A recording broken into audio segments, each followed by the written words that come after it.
Good afternoon and welcome to the afternoon session of the Landmarks Preservation Commission's public hearing and public meeting of June 18th, 2024. We are behind schedule and we will be resuming this afternoon with public hearing item number 2. This meeting is being held in person in our hearing room at 1 Center Street. It's also being held via Zoom and live streamed on our YouTube channel. And with that, I will turn it over to our Director of Preservation, Corey Harala. Thank you. We'll resume with public hearing item number 2, LPC 24-07987, an application for a certificate of appropriateness in the Borough of Brooklyn, Block 243, Lot 41, 116 Pierrepont Street in the Brooklyn Heights Historic District. This is a Greek Revival style row house built in 1844, and the application is to install rooftop mechanical equipment and skylights, raise the rear facade, and infill window openings. That's good for LPC staff.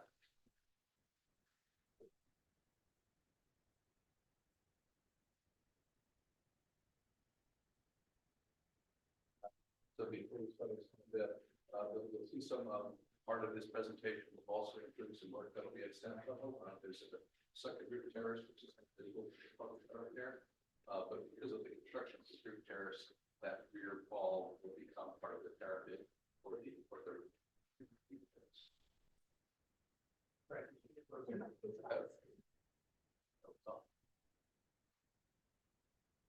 That better? Thank you.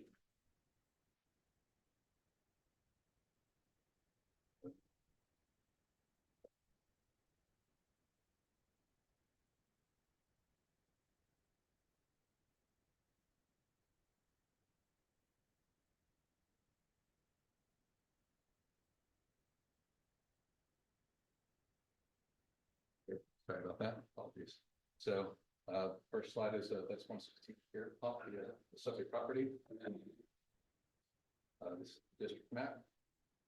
One of the reasons that we're here, the Pierrepont, it happens to be at the intersection of Monroe Place, which allows for the enhanced visibility of some of the stuff that is being proposed at the roof. This is the historic 1940s tax photo. So this is a photograph of on the left is a photograph of the rear facade, the existing and proposed elevations. And again, you can see that the historic attic windows are proposed to be infilled. It'll maintain the historic sill and lintel.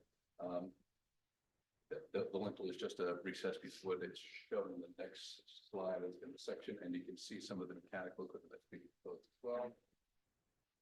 So this is the details showing that it maintain all the historic fabric. It's just backfilled behind. These are also different versions of windows being filled within the district. Please note that these are all visible from the street. This is in the rear facade and won't be visible from the public thoroughfare.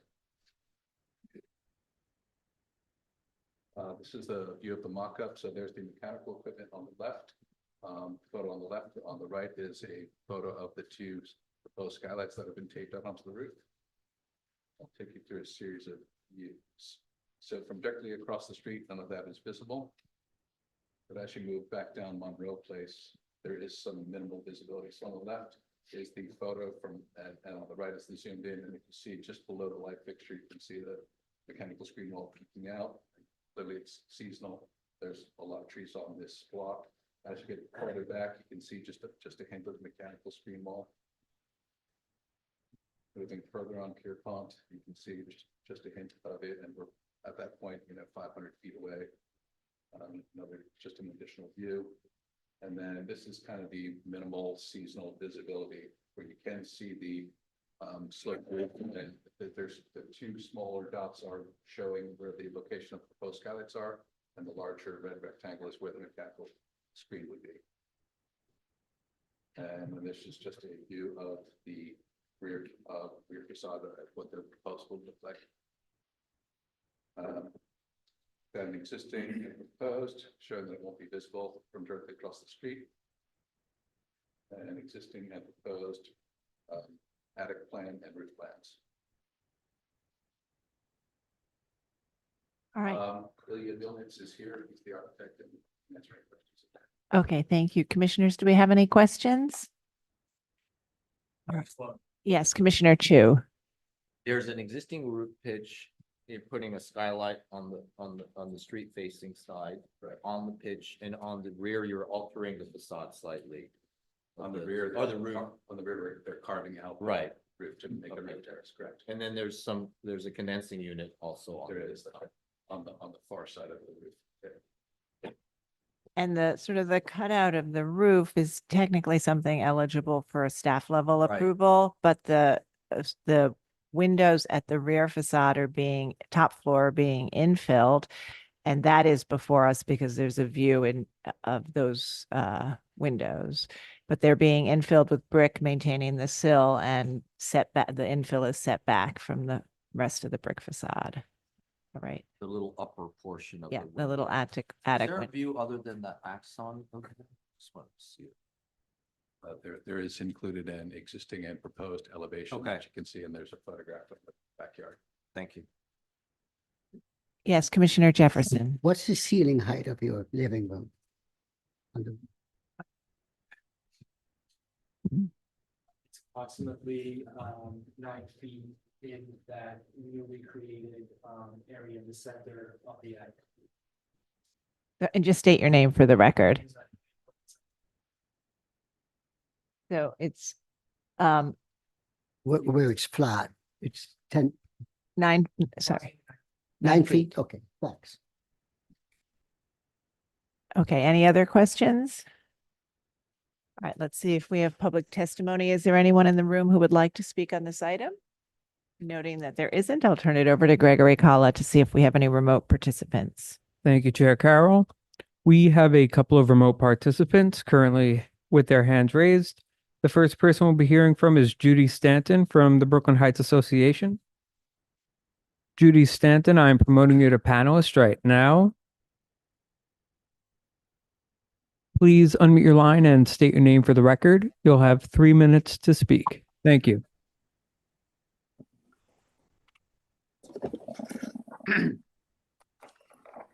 Judy Stanton speaking for the Brooklyn Heights Association. Is the audio good, Gregory? I'm sorry? Can you hear me? Yes, we can hear you. If you could just try to speak up, please. Okay. We think that the rear of alteration should maintain at least 18 to 24 inches of the original roof on either side instead of removing the entire width of the roof as proposed. Making this change to the plan would allow the original gable end rafters and joists to be preserved. In addition, our suggestive alternative plan would require less structural intervention and allow for superior roof flashing. Finally, this alternative would retain enough outline of the existing sloped roof to preserve a visual reminder of what was originally built. We see this kind of alteration being proposed at 158 Clinton Street, another house in our district that will be heard later today. And we think it is preferable to do what is being proposed here at 116 Pierrepont Street. We also suggest that the applicant continue to explore ways to further minimize the visibility of the condensers and screen from the front view plane as seen from Monroe Place. Thank you. Thank you so much for your testimony. Next up, we'll be hearing from Christina Conroy from the Victorian Society of New York. Christina Conroy, I am promoting you to panelist. Please unmute your line and state your name for the record. You'll have 3 minutes to speak. Thank you.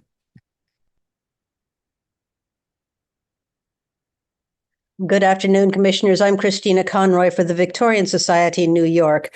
The Victorian Society does not support the proposed rooftop addition at 116 Pierrepont Street. The building's location, perpendicular to Monroe Place, allows its front facade to be fully visible from several hundred feet away. The photomontages the applicant has provided show that the proposed HVAC units and skylights will not only be visible on this gabled roof in conjunction with the primary facade, but that these additions will also stand out against the sky. They do not in any way meet with the standards for minimally visible, quote unquote.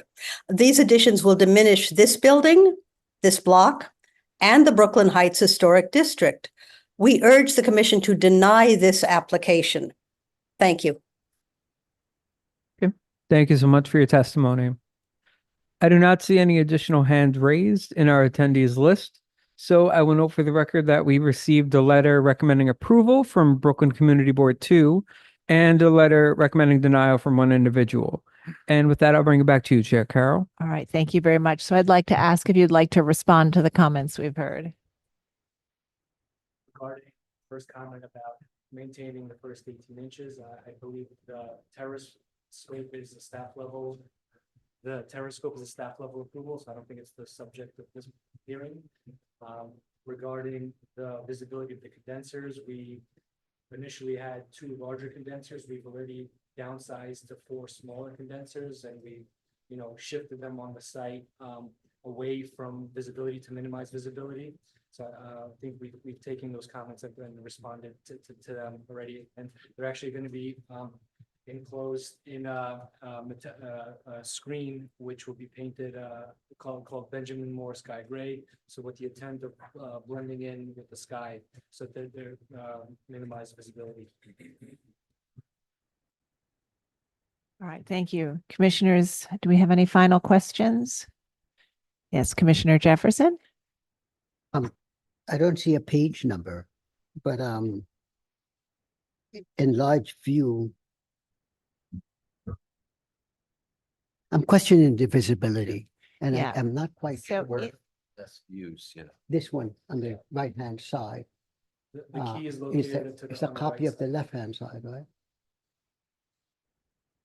So this is a view, so Monroe Street is perpendicular and dead ends into Pierrepont Street. So this is a view from just as you've just stepped maybe like 10 or 20 feet down Monroe and Place, and are looking back at the building, and you can already see the gabled roof, the sloped roof, and on that you're seeing 2 skylights and the screen for the mechanical equipment, which is right behind the ridge. Right. And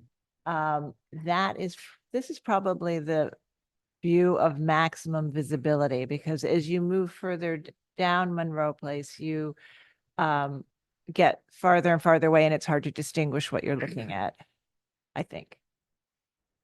Thank you. So what's not easy to see is that in that zoomed view, that you actually do see the existing sloped roof, which I think isn't reading very well in the photo.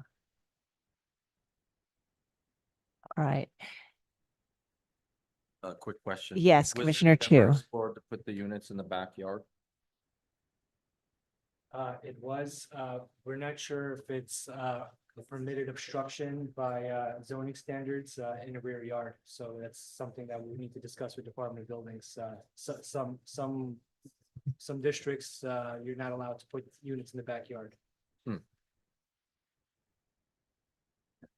Shouldn't you have figured that out before you came to us?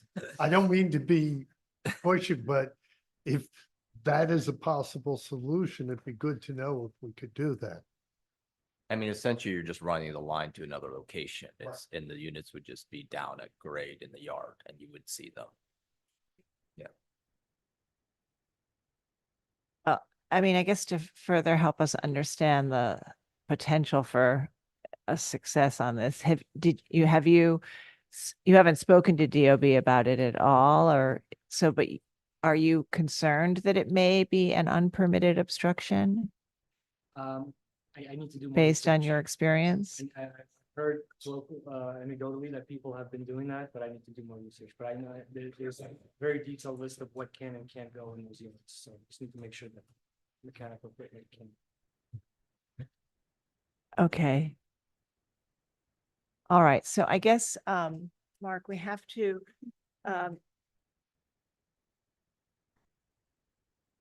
when we have to look at the proposal as presented today, but to the extent that commissioners find it to be minimally or seasonably visible or visible in a way that doesn't detract, but would find having them relocated to be preferable. Is there, how do we, I'm just wondering how we can even act on something if we really want to see it somewhere else. It's either appropriate or is there a range of appropriateness?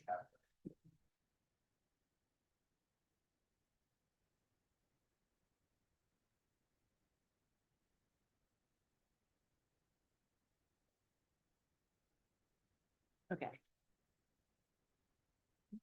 All right, so we can ask that they work with the staff to reduce the visibility to the extent feasible, and that would allow them to explore the option of relocating it as well as other options. Say that that's our preference. I think we'd be saying that they have to minimize they have to reduce the visibility.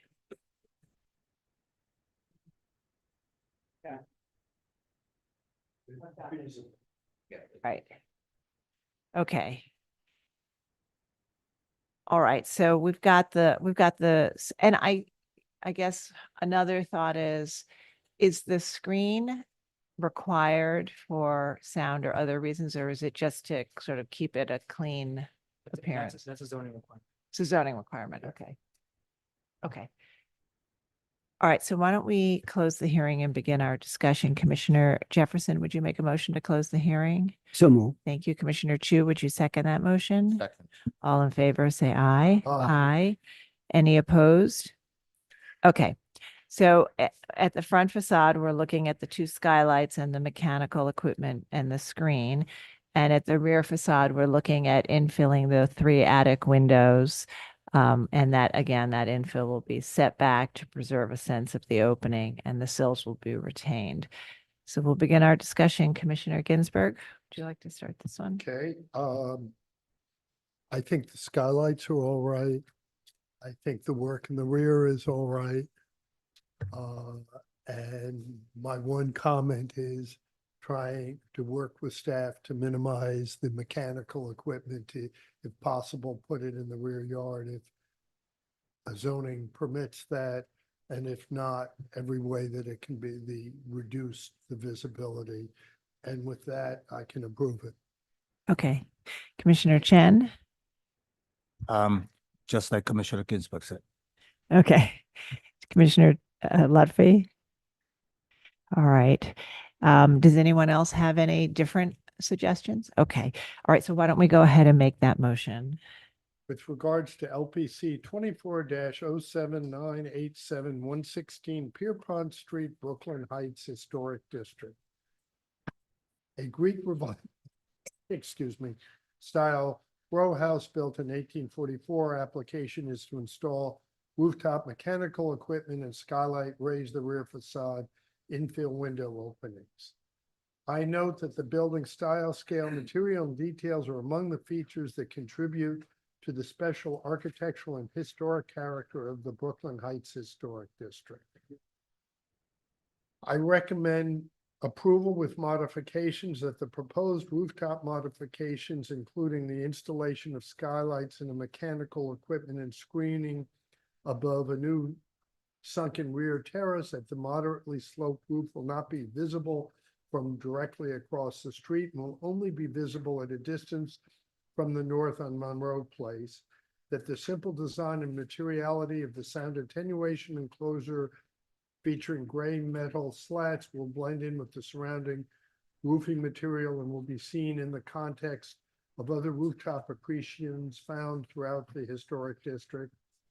That the rear facade of the building is not visible from any public thoroughfare, and the installation of brick infill within the small attic window openings is reversible and will maintain the historic lintel and sill, thereby retaining evidence of the building's original fenestration, and that the proposed work will not detract from the special architectural historic character of the building in the Brooklyn Heights Historic District. However, I find that the rooftop mechanical equipment is visible, and working with staff, the applicant should make every effort to minimize the visibility, ideally by moving it to the rear yard if permitted, or otherwise figuring out how to minimize the visual impact. Thank you. Commissioner Chen, would you second that motion? Second. Mark, will you call the vote? Chair Carroll, Aye. Commissioner Chapin, Aye. Commissioner Chen, Aye. Commissioner Chu, Aye. Commissioner Ginsburg, Aye. Commissioner Goldblum. Aye. Commissioner Jefferson. Aye. Commissioner Lutfi. With 8 in favor and none opposed, the motion passes. All right, we'll move to the next item now. Next item is public hearing item number 3, LPC 24-08512, an application for certificate of appropriateness in the Borough of Brooklyn, block 1981, lot 39, 134 Gates Avenue in the Clinton Hill Historic District. This is a French Second Empire style semi-detached house built in 1864. The application is to legalize the replacement of windows and painting the facade without LPC permits. And I'll just note that the painting the facade portion of that description is actually being reviewed at staff level. So we'll just be looking at the windows today. Hi, Fred Metzger, LPC staff. And thank you, Corey. I was going to mention that we'll take care of painting at staff level. So 134 Gates, there's actually the destination calls out for 2 pairs of simple French Second Empire style houses. 134 Gates, 134 Gates 390 Grand actually underwent some colonial revival modifications, and in the designation photos you'll see coming up, it had multi-light windows that were removed. It was violated. Apologies. They were removed, and a bunch of aluminum replacement windows were installed with aluminum padding.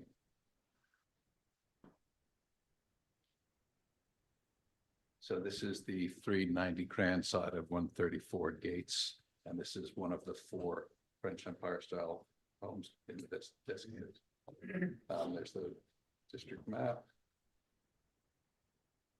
This is a view further down Gates. You can see there are windows in the rear as well. That will be modified to where the proposal is to remove the aluminum replacement windows and install painted wood windows, restoring the segmental arch heads, etc. On the right-hand side, you can see the view from Grand Avenue that shows the 2 pairs of French Empire style houses. On the left-hand side, you can see the 1940s tax photo showing the Gates Avenue side, and on the right is the 392, which is its semi-detached twin.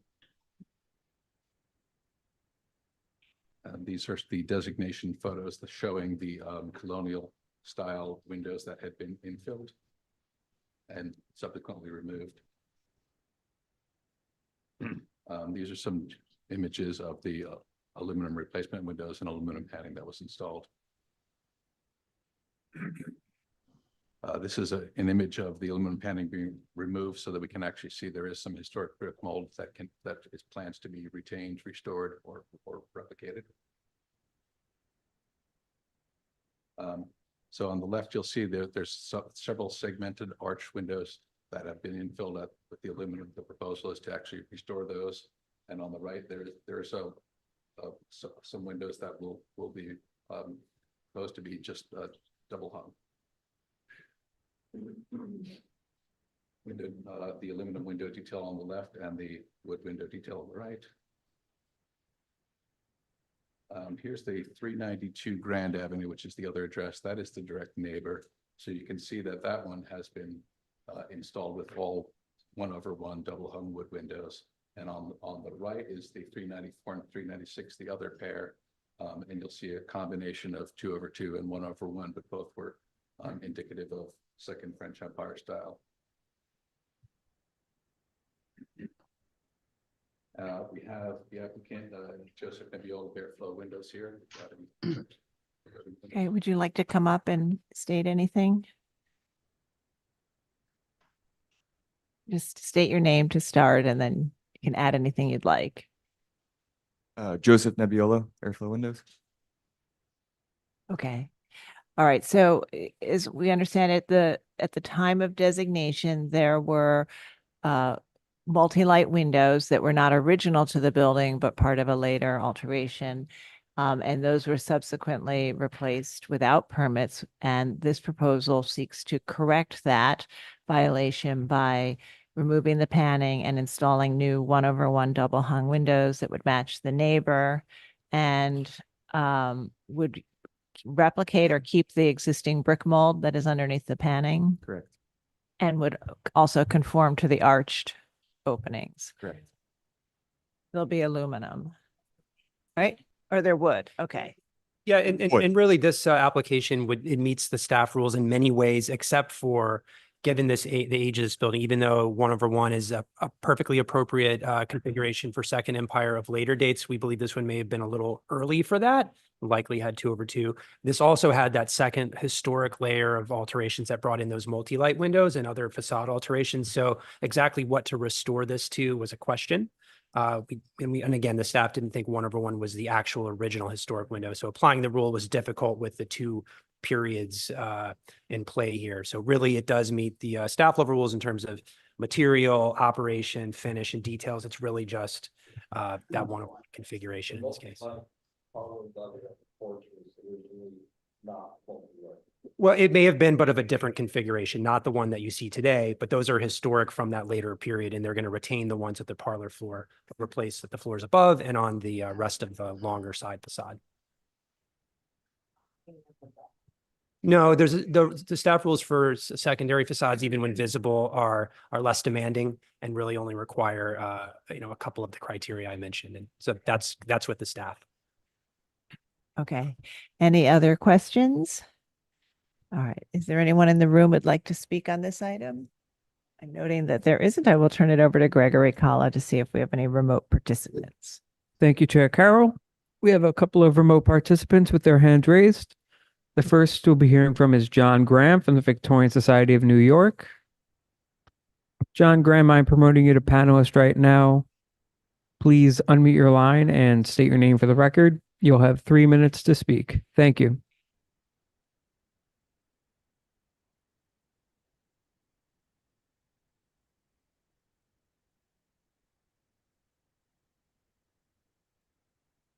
Good afternoon, Commissioners. John Graham for the Victorian Society, New York.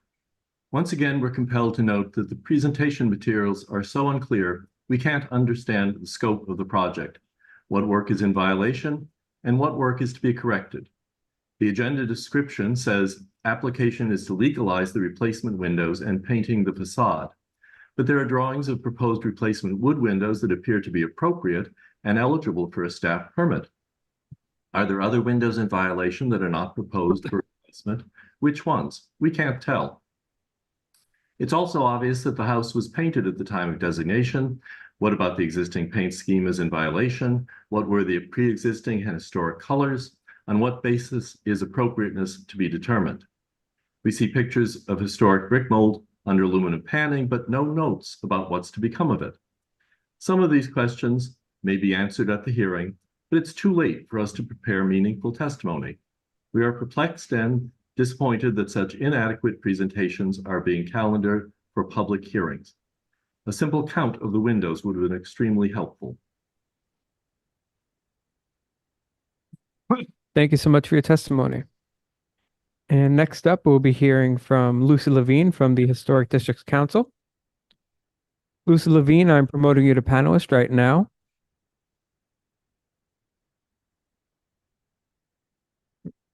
Okay, once you are a panelist, please unmute your line and state your name for the record. You'll have 3 minutes to speak. Thank you. Hi, Commissioners. My name is Lucy Levine. I'm speaking on behalf of the Historic Districts Council. HDC is unable to comment on the project because the docket describes this as a legalization, but the proposal shows existing and proposed elements. It is unclear to us what is being legalized here. Further, HDC is also broadly troubled by the ever-increasing number of legalizations coming before the Commission. We wonder if there is a way to more effectively communicate to people that they need to be aware of their responsibilities within historic districts. Thank you. Thank you so much for your testimony. I do not see any further hands raised, so I will note for the record that Brooklyn Community Board 2 recommends approval. And with that, I'll bring it back to you, Chair Carroll. Okay, thank you. So would you like to respond to some of the comments? I think most of it was about the presentation, not the substance. So I'm not sure there's much for you to respond to, or any final thoughts you'd like to make about the windows. Just that, We manufacture a wood window that is to utilize the existing casing of the building. Most of our work, is in historic brownstones, and these are pre-steel buildings, and the window casings are quite integral to the structure of the buildings themselves. So the job here is really to retain what is original and restore that, but also amend the violation or rescind the violation by using a wood window and redacting the aluminum or vinyl windows that were replaced later in time. So, Okay, thank you. Any final questions? Yes, Commissioner Chu. I know we're not talking about the paint, the color scheme. My only comment is that I noticed that the original house did not have a column in the middle of the bay. It spanned the whole width. You look at the picture. Sorry, there, there. See that? You see the column layout on the porch? Right. New columns were added in between. Obviously, there was sagging issue. You can see some sagging there. But if we go back to the existing condition, you go on one more, sorry. There's a facade picture at the end, beginning slide of your deck. Or I can see that, there, right there. I just think it's important because it's such a great pair that the paint is just killing me. It's the color change from the dark to the light completely disrupts that relationship of the column layout in a way that I think it could be addressed by paint color and just coordinating. Okay. It's just disturbing. I don't know. The problem is the light column may be on the other building. That's what it looks like. And- It's on the other build. Or it probably is on the, yeah. Looks like it's on the other. It could be on a building. party line. It could be, I'm not sure. Yeah. Right. But it has a huge impact here. Okay, well, we can continue, the staff can think about that as they review the paint scheme. All right, so let's close the hearing and begin our discussion. Commissioner Chen, would you make a motion to close the hearing? So moved. Thank you. And Commissioner Jefferson, would you second that motion? So second. All in favor, say aye. Aye. Aye. Any opposed? Okay, the hearing is closed. And so this is a building that has multi-light windows that date to a later colonial revival sort of type of alteration. They're not original to the building. They were subsequently replaced without permits with aluminum windows. The proposal is to remove the panning, restore the brick mold, and install 1/1 double hung wood windows. And I think it's unclear what the original windows were. And we note that Second Empire style did have used both 2/2 and 1/1 double hung windows. And that the neighbor at this building, the other building in this pair of buildings has 1/1 double hung windows. So those are all things to consider. The wood windows would also conform to the arched openings in a way that the illegal windows don't. So we'll begin our discussion. Commissioner Goldblum, would you like to start? Okay. I think that the proposal is appropriate as presented. I think it's thoughtful and careful.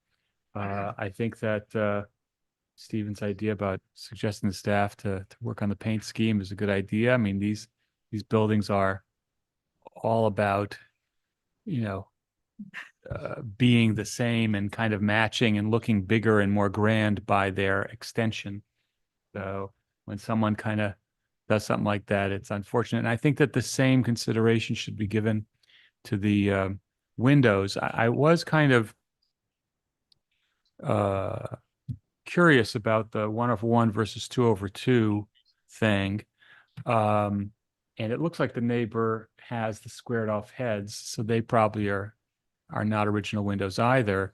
So I think that the staff should make the decision as to whether it should be 1/1 over 2/2 based on what they believe the finally restored uniform decision would be. They can't do that. Can't do that? That's why it's here before us. Okay, so I guess I would ask, do we think that in the end of the day, is it going to wind up, after everyone's kind of done their thing, is it going to wind up as 1/1s or 2/2s? Or are we setting the pattern here right now? If we're setting the pattern here, then I'd vote for 2/2s. Right. I don't think we have any evidence that it was 2/2, though. That's the thing. We don't think those There were are other examples from the district, but Okay. I'm not sure it was either of these two. I mean, yeah, I think it's appropriate either way, but I think that uniformity has to be the guide here. And if we are setting if we're the ones setting the pattern and all the other windows are no good, I personally think the 2/2s look better with the building, but I could accept 1/1s. So, and I think there's a historic photograph that shows the multi-light windows, but it shows the neighbor, and maybe we can see what the neighbor has, at least in that photo. They're 1/1s. So then that should be it, 1/1s. Okay, 1/1s. And All right. that's the pattern. Does everybody agree? Michael comments for all the other windows, but the parlor doors are multi-wide, right? Yeah, those are to remain, but also just to point out, and we mentioned this, that side facade has a lot of colonial revival style details that are also to remain. So it's, It speaks with to different those shaped window details. openings. So I think our thought was that the 1/1 bridged that gap nicely and was appropriate for the Second Empire style, but also worked with the alterations that were pretty major that happened on this building. All right. Okay. All agree? Okay. So read it. Michael, yes. Regarding please. 134 Gates Avenue in the Clinton Hill Historic District, the application is to legalize the replacement of windows and painting the facade without Landmarks Preservation Commission permits. I note that the building's style, scale, materials, and details are among the features that contribute to the special architectural and historic character of the Clinton Hill Historic District. I further note the building had multi-light wood windows at the time of designation, which were installed as part of an early 20th century period alteration, and that they were replaced by 1/1 metal windows without permits, except where multi-light wood casement windows remain at the parlor floor. I recommend approval. Finding that the proposed 1/1 configuration of double hung wood windows is a common configuration of later Second Empire style houses and will tie together parts of the building that were later altered with colonial revival style elements and will harmonize with the historic multi-light casement windows that remain at the parlor floor. That the proposed new windows will match historic windows in terms of material details and operation of the finish, and historic wood brick molds will be exposed and restored.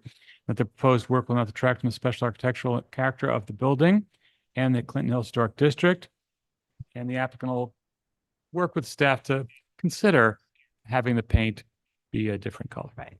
As they're working with the staff. As they're working with the staff on the on other paint matters. color. Okay. Mark, sorry, we need a second. Commissioner Jefferson, would you second that motion? Second. Mark, will you call the vote? Chair Carroll, Aye. Commissioner Chapin, Aye. Commissioner Chen, Aye. excuse me, Commissioner Chu, Aye.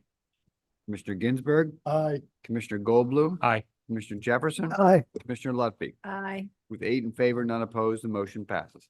Okay, so that's approved. Thank you. We'll move to the next item. Right, next item is public hearing item number 4, LPC 24-09101. An application for a certificate of appropriateness in the Borough of Brooklyn, block 2121, lot 45, 69 Greene Avenue in the Fort Greene Historic District. This is the site of a former Italianate style row house that was built in 1860 and deconstructed in 2016. And the application is to construct a new building. Good afternoon, Commissioners. Abby Hurlbut, Preservation staff. This application is to construct a new building at 69 Greene Avenue, which is located on the north side of Greene Avenue between Claremont Avenue and Adelphi Street in the Fort Greene Historic District.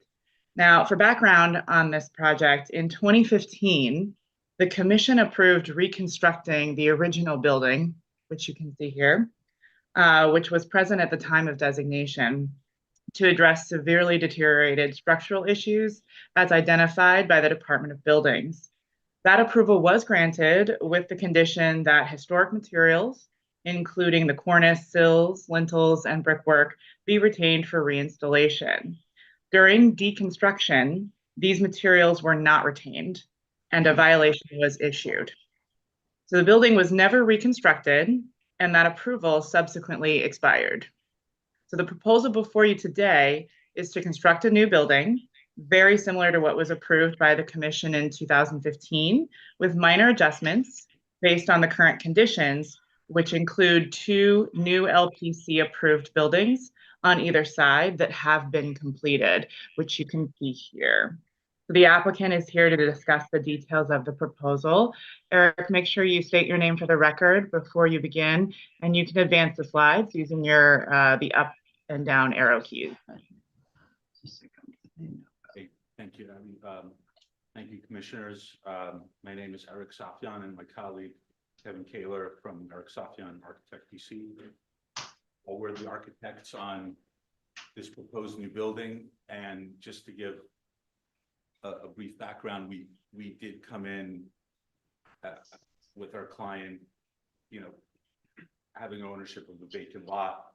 So as you can see from this slide, it's sort of a story of missing teeth and growing teeth, where the original row was intact, and then at some point 69 was actually the only building standing with 2 vacant lots on either side. And eventually, when that was demolished or deteriorated in 2015-16, meanwhile 2 NBs came up along either side. And so I'll sort of start there. And we did receive the previous certificate of appropriateness that was issued around March of 2020. That expired, and now we're kind of refiling some minor adjustments to that plan, which I'll outline. So, yeah. So this is to show some of the surrounding context.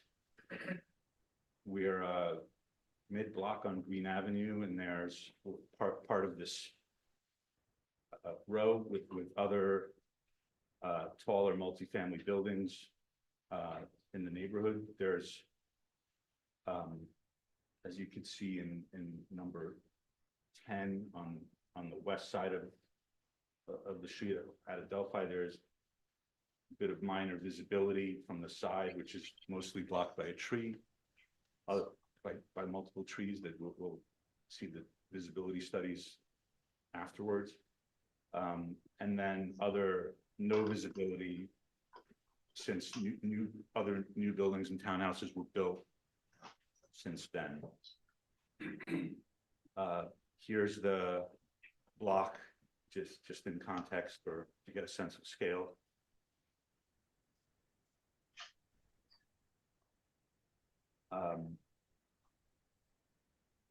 And some other existing, sure, absolutely.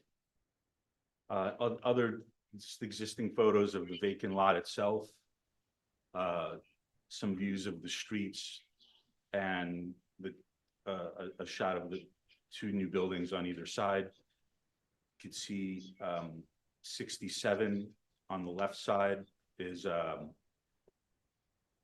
more of a traditional row house, and on 71 was more of a contemporary style row house, which was actually part of a grouping around the corner as well as part of the larger development. These next 2 pages are just sort of a recap of the proposed what adjustments we're making from the previous C of A. So we're proposing to match the adjacent row house at 67, so the cornices line up. Previously, we had been down a foot. The townhouse on the right at 71 is actually built taller, so we're matching the lower one on the left. We're also proposing to replace the penthouse materials from a brick cladding to a standing seam zinc, sort of blue-gray slate color. And then on the rear, just similar as far as matching the heights, replacing the cladding at the penthouse, and just reversing the stair at the rear deck. getting into some visibility studies, you can see without our proposed townhouse, there's actually visibility of 71's current bulkhead from certain vantages down Greene Avenue. And, you know, we're proposing with this visibility that actually a lot of that will become obscured. Same from the other side of the street.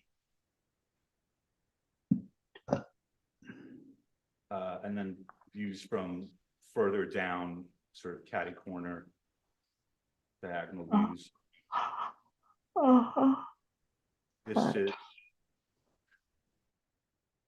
This is the partial rear visibility. We sort of grayed out the trees that are in place so you could see the visibility of the three new townhouses, ours shown in red. And then this is also a partial visibility from a little further down Adelphi Street, right before it sort of gets blocked by the corner building. There is a little bit of visibility, which you could see here. You see the top of the 71's bulkhead, and where our penthouse will also have some limited visibility for that portion until it gets to the corner where it goes back to no visibility. It's the sightline study with the cornice and penthouse proposal. And this is just the view of the townhouse in context with the two adjacent buildings. We're very committed to using you know, the historic brick, and in the following few slides, there's actually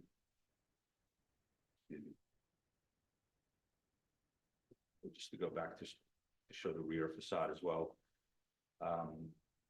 We have the punched windows at the top floor and the larger opening below, using the same brick as proposed on the front. And then this is really a documentation of that previously, you know, deteriorated or now demolished townhouse. So we've taken some, you know, some commitment to recreating, and, you know, the cornice and a lot of the doorways, and there's various lintel types as well that we're sort of documenting for different conditions on the facade.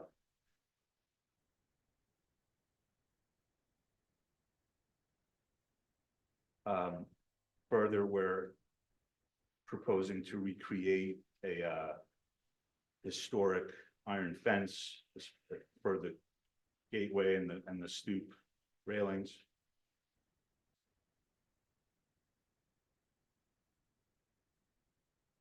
This is the sidewalk plan and the stoop plan. And sorry, and then just some views of the adjacent townhouses. They both have like full depth cellars beneath the basement, so there's a stairway going down to the cellar level at street level. We're basically matching that condition. And here is just the view of the plans. It's a proposed two-family.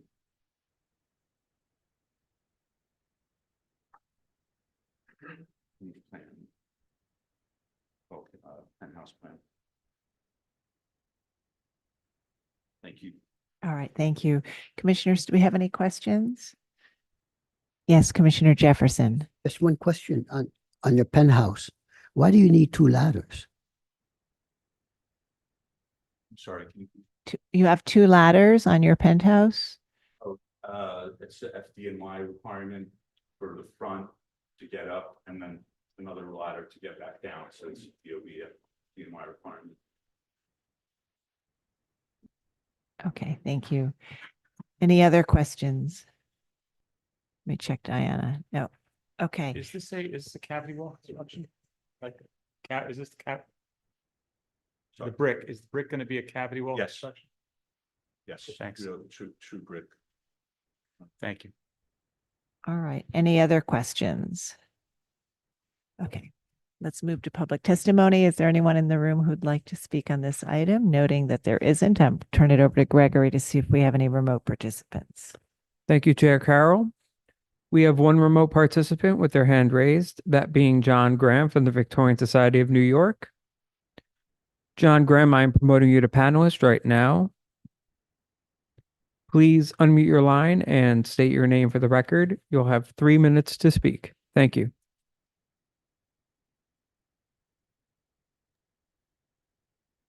Good afternoon, Commissioners. John Graham for the Victorian Society, New York. The property at 69 Greene Avenue has had an unusual history, but after considering this and the histories of the adjacent sites at 67 and 71 Greene Avenue, the Victorian Society finds we can support this project. The history of the site is important to understanding the current design and our recommendation, but it's long and requires some effort to understand. We include a full account of this history in our written testimony. Briefly, in 2015 and 16, the LPC approved demolition of the historic but deteriorated building at number 69, salvage of historic material and reconstruction of the building using that material. The material, however, was not salvaged, and in 2020, the Commission approved the design of a new building closely replicating the design of the demolished historic house. The current application is an update of that design. Noting that all historic elements for 69 Greene Avenue were lost, that the design of this proposal is essentially identical to the design approved, but even more closely replicates the lost building, that the new building will not detract from the adjacent houses in the row, and that constructing this building will help stabilize its neighbors by enclosing their exposed demising walls, the Victorian Society recommends approval. Thank you, Commissioners. Thank you so much for your testimony.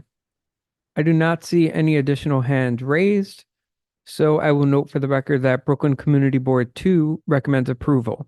And with that, I'll bring it back to you, Chair Carroll. Okay, thank you. So we've heard supportive testimony. Is there anything else you'd like to say before we close the hearing and move to our discussion? Okay, and Commissioners, no final questions? All right, so we will close the hearing. Commissioner Chu, would you make a motion to close the hearing? So moved. Thank you. And Commissioner Jefferson, would you second that motion? Second. All in favor, say aye. Aye. Any opposed? Okay. Aye. Thank you, Dinah.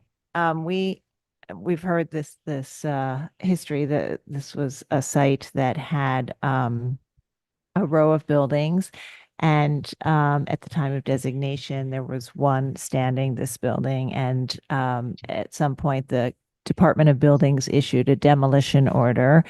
And we issued a permit for its reconstruction, and that permit has since expired. So the applicants are essentially asking for a reauthorization of that permit. They have made some adjustments now that the other buildings are built on the adjacent lots. They've made some adjustments for accuracy in the heights and of some of the features and the overall height. And but otherwise, it's very close to what we previously approved. So we'll begin our discussion. Commissioner Chapin, would you like to start this one? Okay, thanks. The sound's going in and out a little bit, but hopefully it'll persist while I'm talking. Anyway, I think I agree with the Victorian Society. Basically, I think, the history of this and this, I think this is totally appropriate. I think they've made some minor changes to try to get as close, to the original approval and refined it a little bit further in directions that I think are suitable, such as the using the different material on the penthouse and also aligning the cornice. So I think it's totally approvable. Interesting also that we have this situation where we're in effect replacing a row with very relatively little change from what was originally there in a row, but I think this is totally appropriate. Okay, thank you. All right. And the back's fine also. Okay, thank you. Commissioner Goldblum. Agreed. I think it's generally appropriate. It's a bummer that they blew it on the materials. And so I would just ask the staff to work with the applicant to make sure, I mean, when you're doing a straight replication like this, a historic restoration kind of, or, replication, it is really all about the details, the selection of the brick, the jointing, the tooling, the color of the mortar, placement of the weeps, all that kind, all that kind of really in the weeds stuff is going to make the difference. So, I mean, it looks like they're doing a pretty good job so far, but I think they can work with staff on the rest of it. Yeah, and that would be a requirement of the permit anyway. Okay, Commissioner Ginsburg. Agreed, appropriate. Okay, Commissioner Lutfi. Commissioner Chu. Agreed, and I would echo Michael's comment. Just and the only comment I have to work with staff that I can see specifically is the relationship of the door head to the windows to the side. I've seen most cases there's a slight up at that door entry. Okay, got it. Thank you. Commissioner Jefferson. Yeah, I think they just did not just replicate. They went back and they looked at the site and looked at the building next to it and really try to really be sensitive to context. The only critique I have is these ladders, because the replication of this, especially from the view that you can see the back of the penthouse, you see these ladders, and it's not really a replication then. Perhaps they could put the staircase inside the building with a bulkhead. I don't know.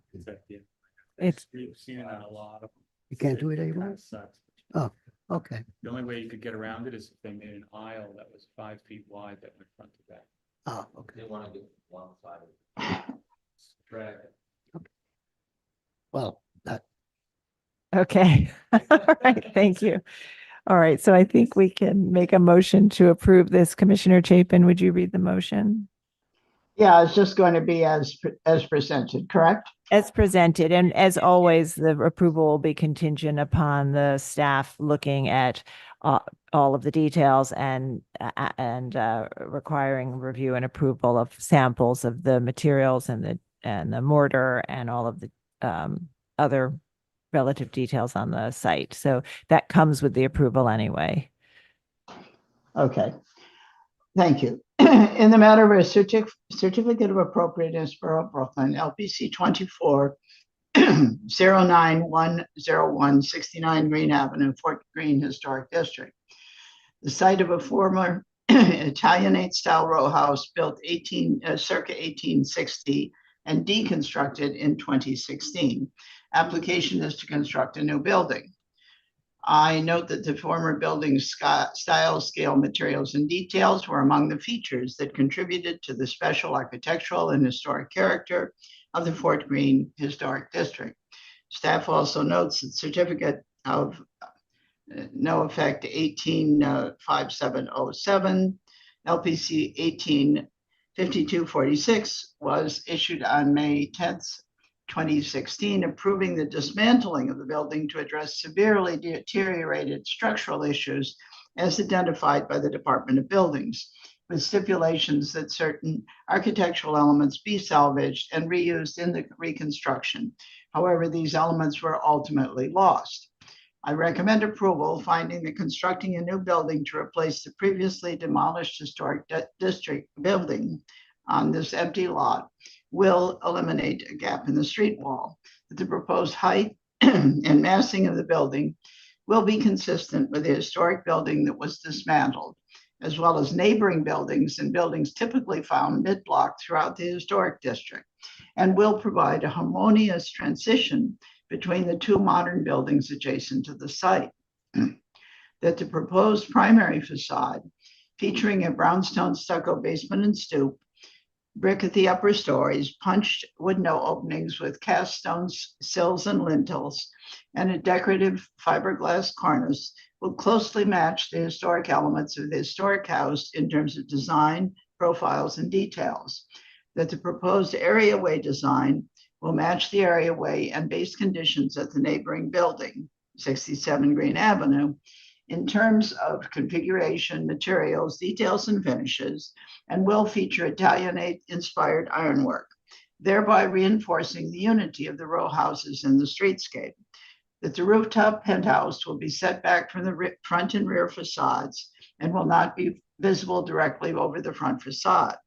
That the rear facade and rooftop penthouse will only be seen from public thoroughfares at a distance from limited vantage points through gaps in the street walls within the context of neighboring secondary facades, including modern facades at the adjacent new buildings, and the simple design and neutral gray finish of the penthouse will be in keeping with rooftop accretions of this type found throughout the historic district.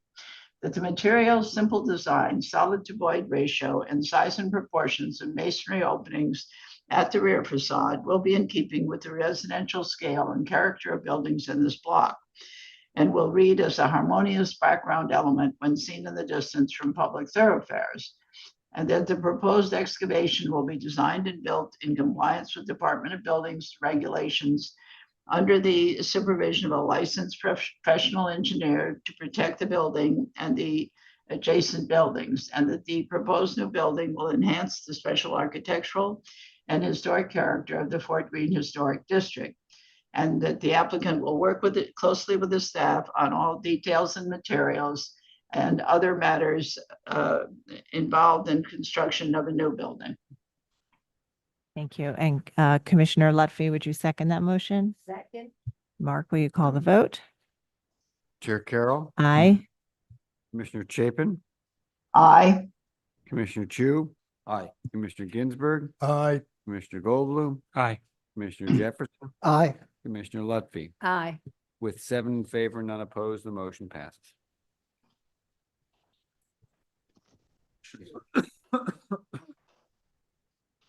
Next item is public hearing item number 5, LPC 24-09942, an application for a certificate of appropriateness in the Borough of Brooklyn, block 267, lot 32, 158 Clinton Street in the Brooklyn Heights Historic District.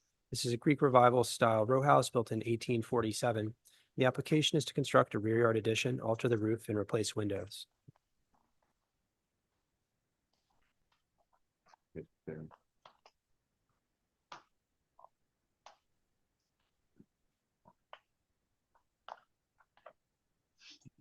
Good afternoon. I'm Dale Loonian, architect on the project.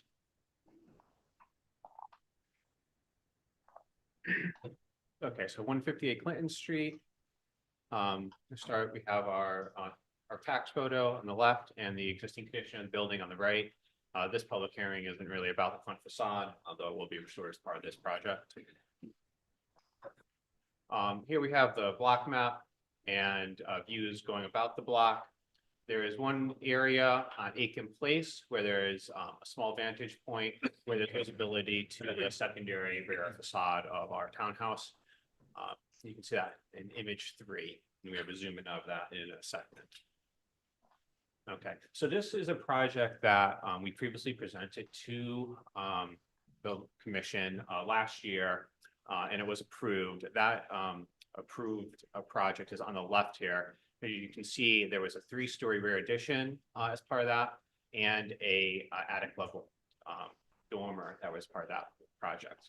There's since been a change in ownership on the project and subsequently a change in design that's being proposed. The 3-story addition is now a 2-story addition, and instead of a new dormer at the attic, there is a carved terrace proposed. In both the original and new proposal, there's a carving at the front roof line. None of the gabled roof at the front facade is visible from a public way, and at the rear facade, that is also the case. So here we see on the far left, 158 Clinton, existing condition. The center is the previously approved rear dormer. You see that sort of rendered in black there. 158 is that center building that's focused on these slides, and then on the right, the new proposal. Now the top windows, the top 3 sort of eyebrow attic windows, will, in this new proposal, are actually part of the roof terrace off of the attic. And we're proposing filling them in with what would effectively be a glass balustrade. It would have a window frame, it'd be a laminated glass balustrade. But there'd be no modification to the openings themselves. One floor down at the third floor, it's currently double hung windows. We're proposing replacing those with casement windows.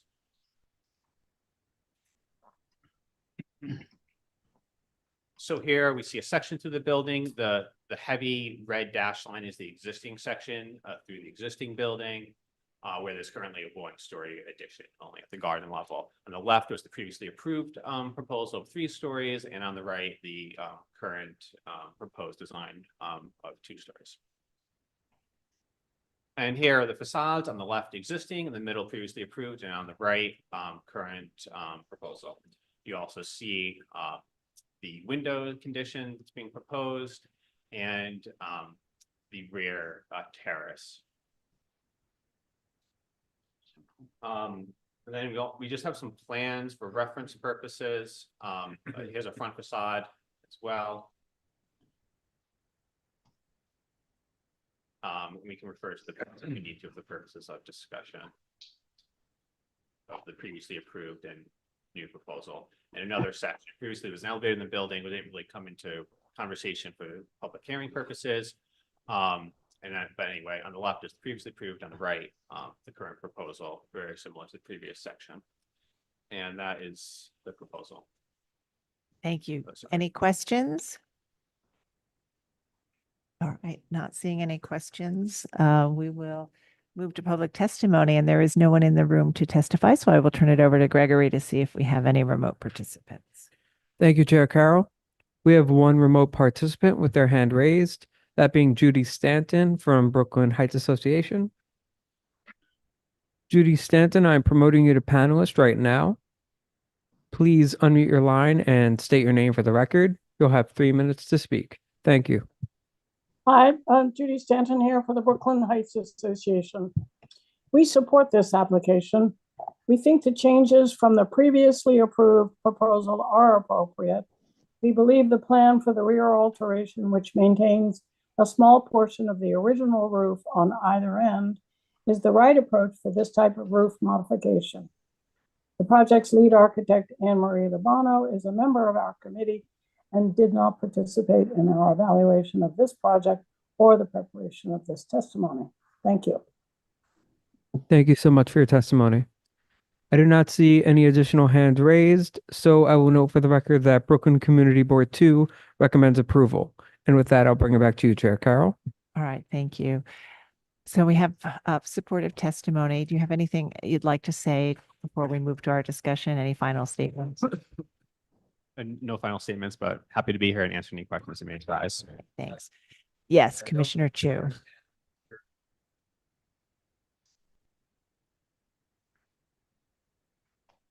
The bottom floor. The bottom floor of the rear, yeah, I understand. It will be brick. That's brick. It'll be a brick cavity wall at the rear addition. Okay, with a different texture from the rendering. Oh, so it'd be a varying brick laid pattern, but it'd be brick, but in a varying coursing. All right, thank you. Okay, so let's move to close the hearing. Commissioner Jefferson, would you make a motion to close the hearing? So move. Commissioner Goldblum, would you second that motion? Second. All in favor, say aye. Aye. Aye. All right, now we do need. What? Now we need her. Oh. Okay, just in time.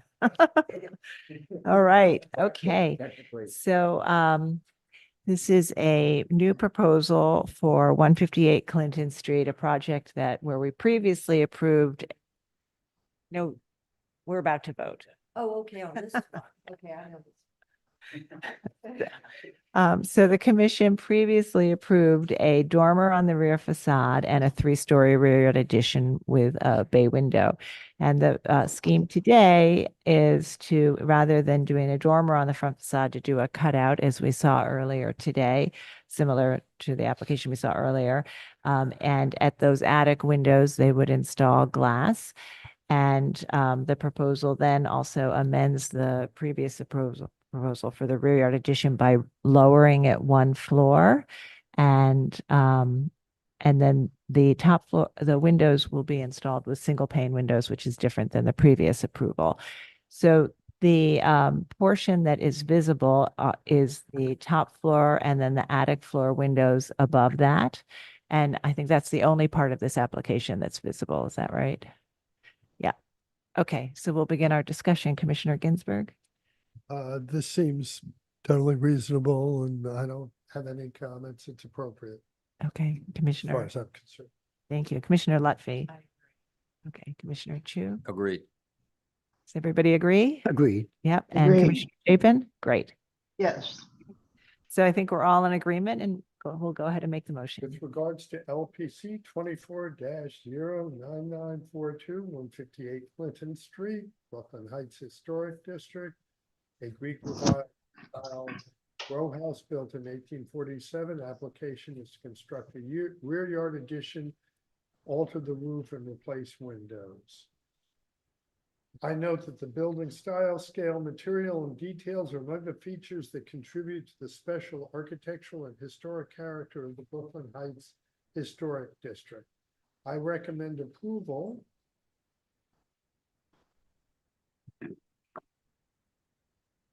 But the proposed work will not damage or eliminate any significant architectural features, that the proposed rear yard addition will not be visible from any public thoroughfare, that the rear yard addition will not rise to the full height of the rear facade and therefore will retain a sense of the building's original massing, that the proposed rear yard addition will not extend further than its neighbors and therefore will not diminish the block's central green space, that the design and materiality of the rear yard addition featuring brick cladding, metal windows and door assemblies, and metal trellis and railing will be in keeping with the residential scale and character of the buildings and other buildings on the block, that the proposed single light windows throughout the rear facade will only be visible from limited vantage points from public thoroughfares at a distance, will not draw undue attention to themselves, that the proposed sunken roof terrace at the front and rear of the moderately sloped roof will not eliminate the full width of the roof and only the rear installation may be minimally visible from the attic windows at the rear facade.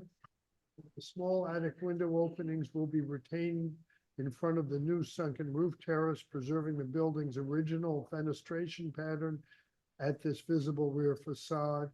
And the proposed work will not detract from the special architectural and historic character of the building or the Brooklyn Heights Historic District.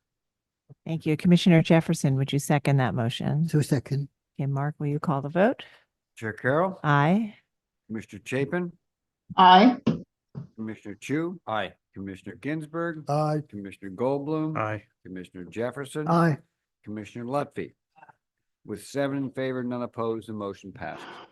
That's approved. Thank you. We'll move to the next item. Next item is public hearing item number 6, LPC 24-08276. An application for certificate of appropriateness in the Borough of Brooklyn, Block 30, Lot 24, 177 Water Street in the Dumbo Historic District. This is American round arch style factory building designed by George L. Morse and built in 1880. The application is to alter the rear facade to create a top floor setback and relocate fire shutters. Please go ahead. Good afternoon. My name is Tom Kowalski.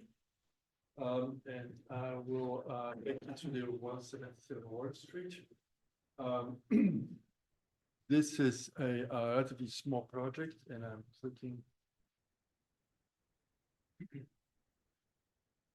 This is in Dumbo, kind of in the middle of the district, historic district. This is okay. Sorry.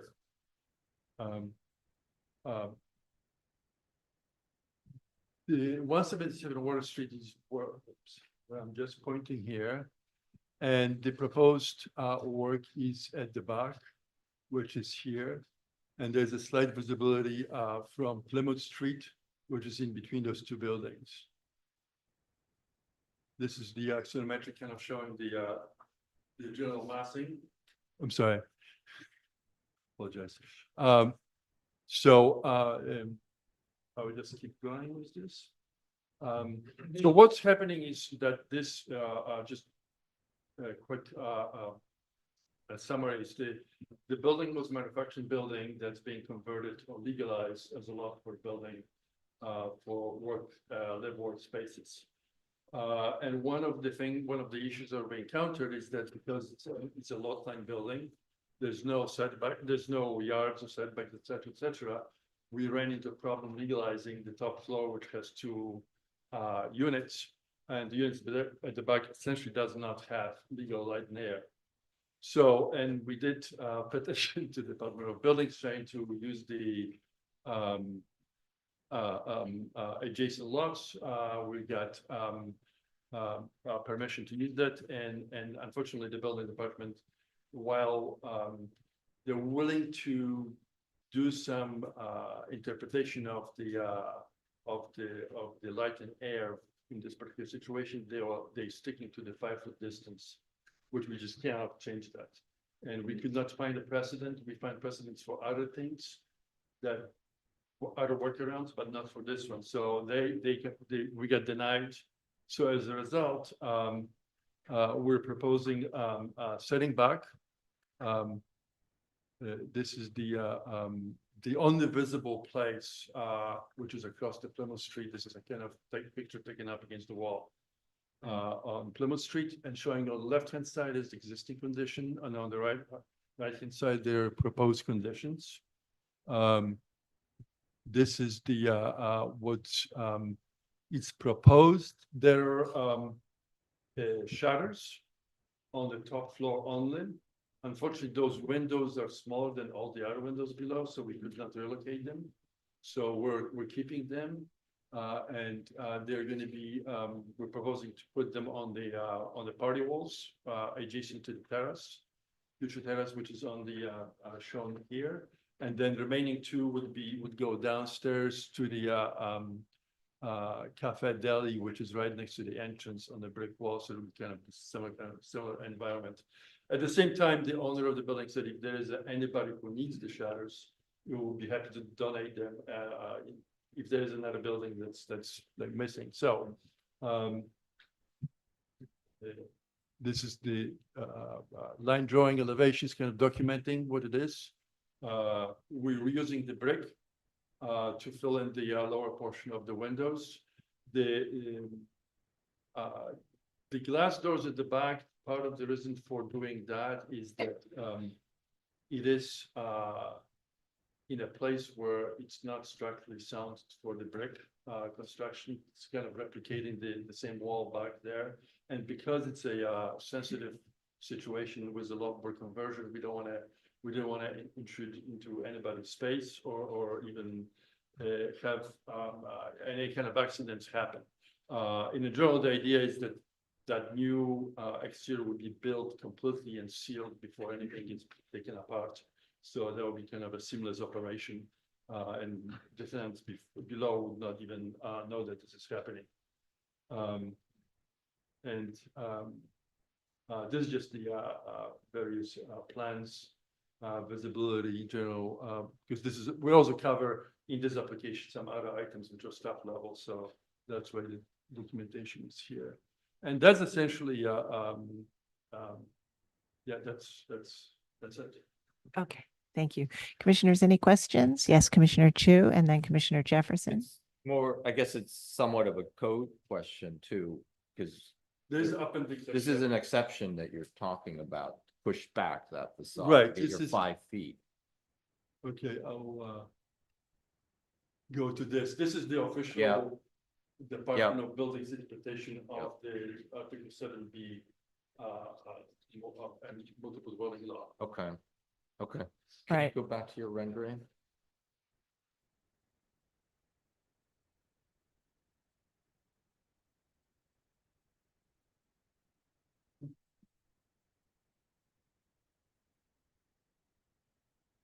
Oh, this is a whole other. Okay, This one? yeah, that's fine. Yeah. Actually go back so I can see the existing. That, yeah. So obviously the concern is the top floor wall, Yeah. right? Did you ever try a version where you just push the facade back and leave the top floor and open Yes, the windows the up? first thought. They would not allow that? No, because there is. You can occupy that space then. Yeah, well, the issue is that the Department of Buildings wants equivalent of the rear yard. That means they want at the windowsill a straight open, so to speak, a box of 15 foot wide and 25 foot long, which without any obstructions. Because obviously that'll be the easiest thing to do. And it has been done, but in different conditions where that wall would be much farther away. Actually, in Dumbo, there's another building in Dumbo on, I forget the street, Gold Street maybe, that has similar condition where the old shell is still standing and there's a new building built within, but it actually has the 20-foot distance, which is required. Okay, so in this, because of your site conditions, it's an obstruction into what they would Correct, otherwise yes. require to be a 20-foot That's what open on the space. diagram with Okay. the red lines, they show each section at the windowsill, it has to be 5 foot plus 50 foot minimum. Okay, yes, Commissioner Jefferson. You had to remove that much fabric to get 2 windows, is that? That's it. You had to remove that much fabric, building material to get those windows? So the building was built as a factory and it's now residential use. And so for the change in use, they have to have legal light and air, and they have to have the equivalent of a 20-foot rear yard. And because these factory buildings are built so deeply, there's not enough distance between them. So they have to push the top floor back. Okay, thank you. Most of them actually do have the 5 foot setback.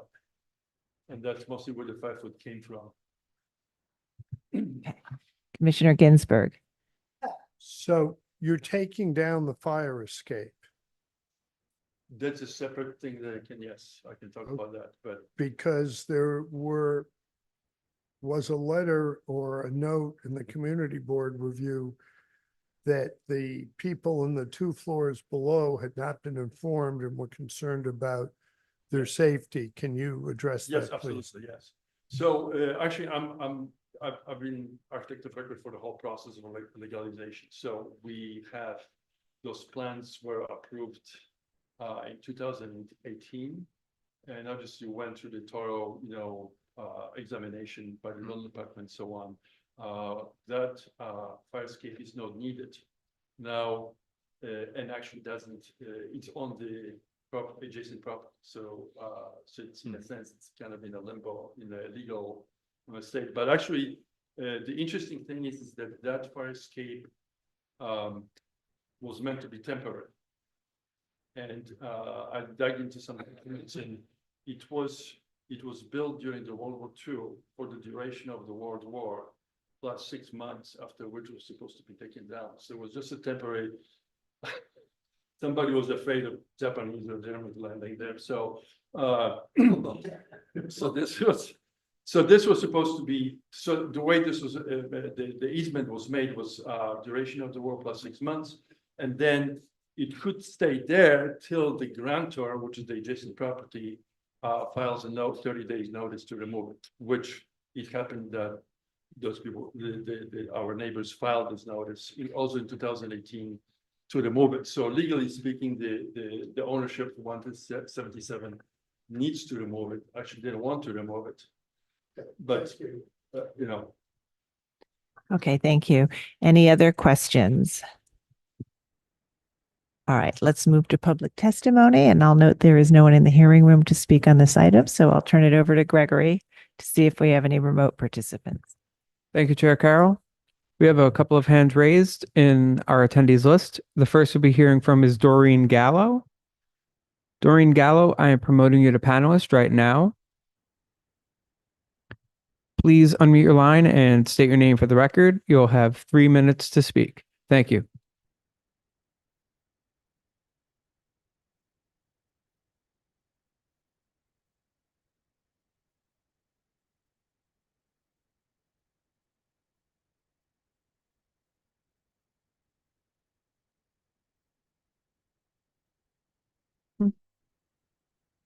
Hello, Doreen Gallo, are you with us?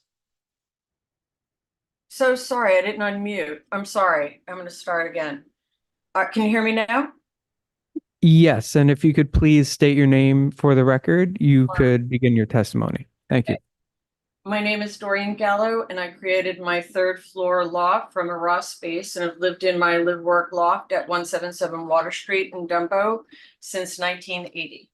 If the residential fourth floor remained as a single loft, as it has historically been, there would be no need for this non-contextual terrace proposal to provide a 5-foot setback for light and air. Over 6 years ago, Jared Della Valle of Alloy converted the former Phoenix House buildings, including the adjacent courtyard. I asked Jared if he would consider giving us a light and air easement to avoid this massive alteration to 177 Water. Jared agreed, he said, in gratitude for my leading landmarking in Dumbo, but with the condition that the external gutter at the back of 177 not drain into his courtyard.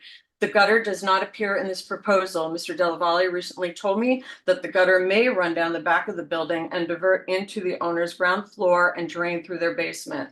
The applicant's proposal is leading with the denial of a CCD1 as a justification for the 5-foot setback.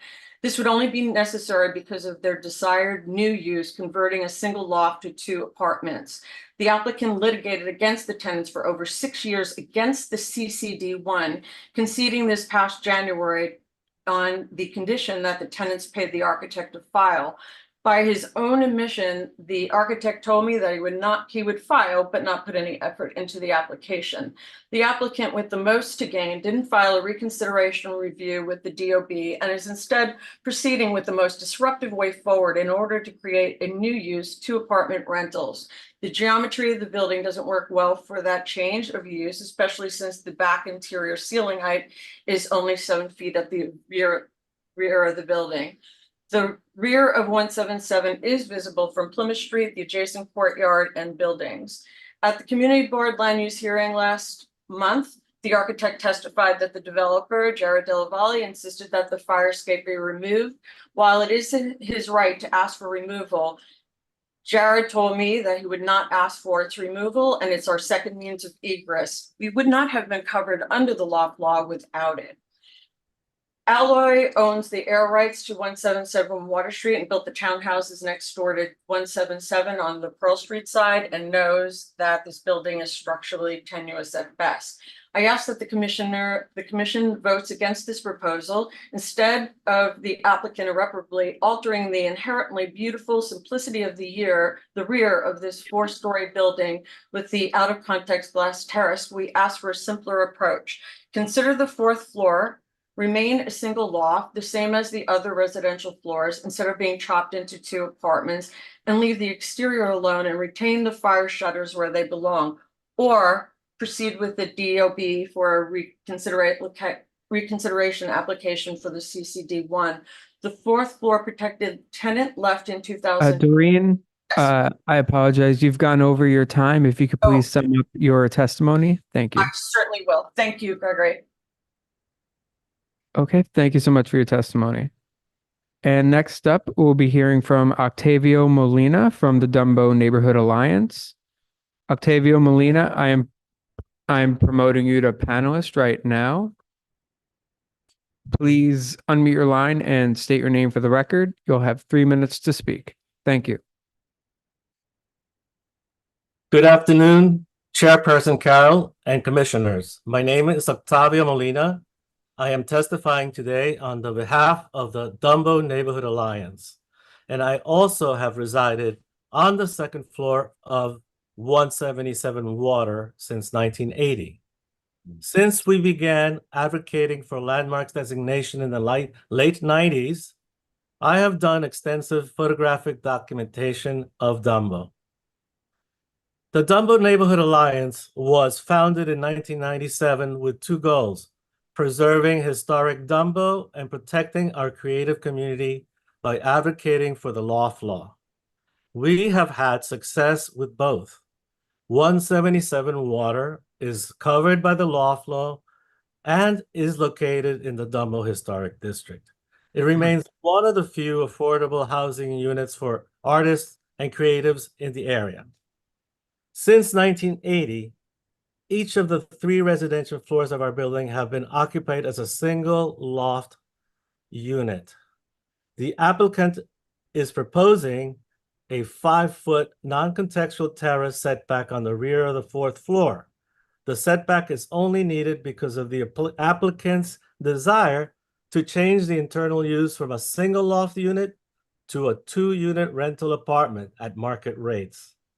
The 4th unit had been previously inhabited by the original 80s loft tenant until 2015.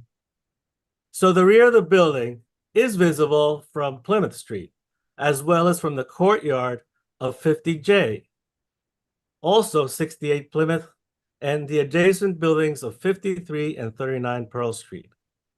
The Dumbo Neighborhood Alliance asks that the commission advises the applicant to revert back to single-use occupancy on the 4th floor and avoid destroying this gem of a building. Thank you for your consideration. Thank you for your testimony. Next up, we will be hearing from Lucy Levine from the Historic Districts Council. Lucy Levine, I'm promoting you to panelist right now. Please unmute your line and state your name for the record. You'll have 3 minutes to speak. Thank you. Hi, Commissioners. My name is Lucy Levine. I'm speaking on behalf of the Historic District Council. HDC finds this setback inappropriate as proposed.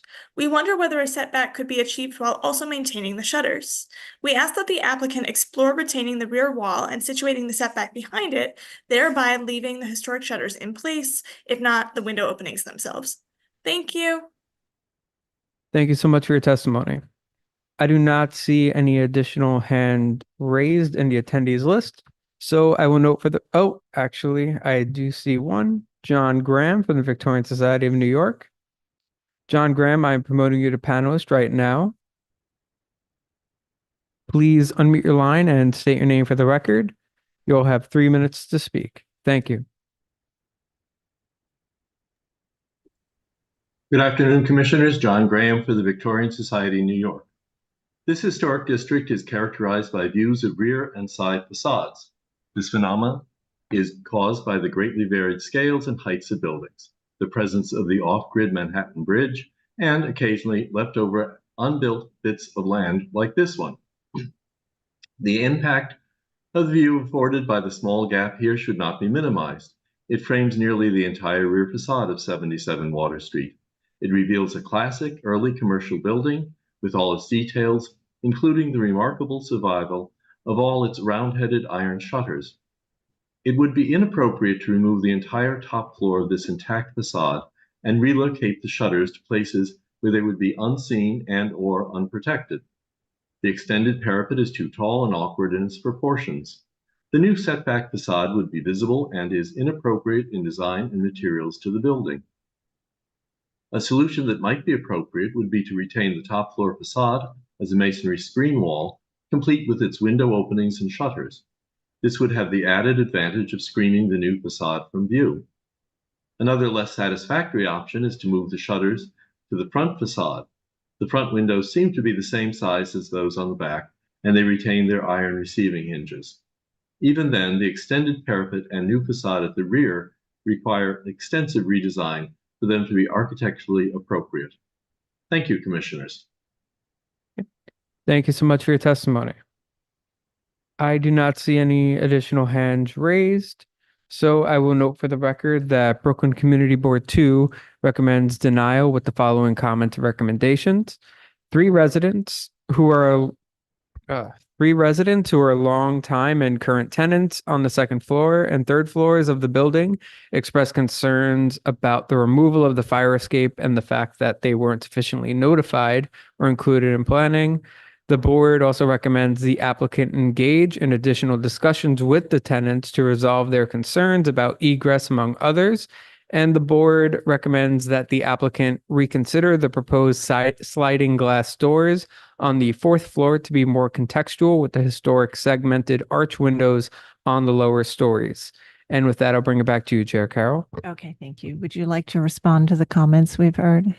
Yes, so in terms of the shutters, and one of the comments was about the shutters and and moving them to the front wall. Actually, we did check all the window sizes, they just don't work. And the reason for that is that traditionally those rooftops actually are lowered at the back for the water drainage. So those windows at the very back are just different windows than all the other windows. They're smaller by a foot. So that was kind of not an option. Obviously, the keeping the facade without the windows, but with the shutters, it doesn't meet the requirement. So we're just not going to pass through the Department of Buildings with that. This is something we'll have to do it, but it's just it's legal. It's not possible. Obviously, we could add the brickwork to the recessed facade, but it's very minimally visible. So we thought that there's actually a lot of additions throughout the Dumbo and all the buildings. So this just it's not out of context really. And when it comes to it was listed as a single unit. However, it functioned as two units. It actually had two kitchens, two setups. And the reality is that if we have only light and air in the front, essentially there's only very few particular people that can rent it. There will be like one or two people at the most. So by having light and air at the back, this has become accessible for many more people in reality for rent. So so that's, I mean, that obviously it's not it's more of an economic consideration than any other, but it's actually kind of important. Okay, Commissioner Goldblum? Oh, no, okay. All right, any other questions? Okay, so let's close the hearing and begin our discussion. Commissioner Chu, would you make a motion to close the hearing? So moved. Thank you. Commissioner Lutfi, would you second that motion? Second. All in favor, say aye. Aye. Aye. Any opposed? Okay, the hearing is closed and we'll begin our discussion. And this is an application, as we've heard, to set back the top floor to allow for the required 20-foot rear yard and light and air for the residential use. This is visible through a gap in buildings on Plymouth Street.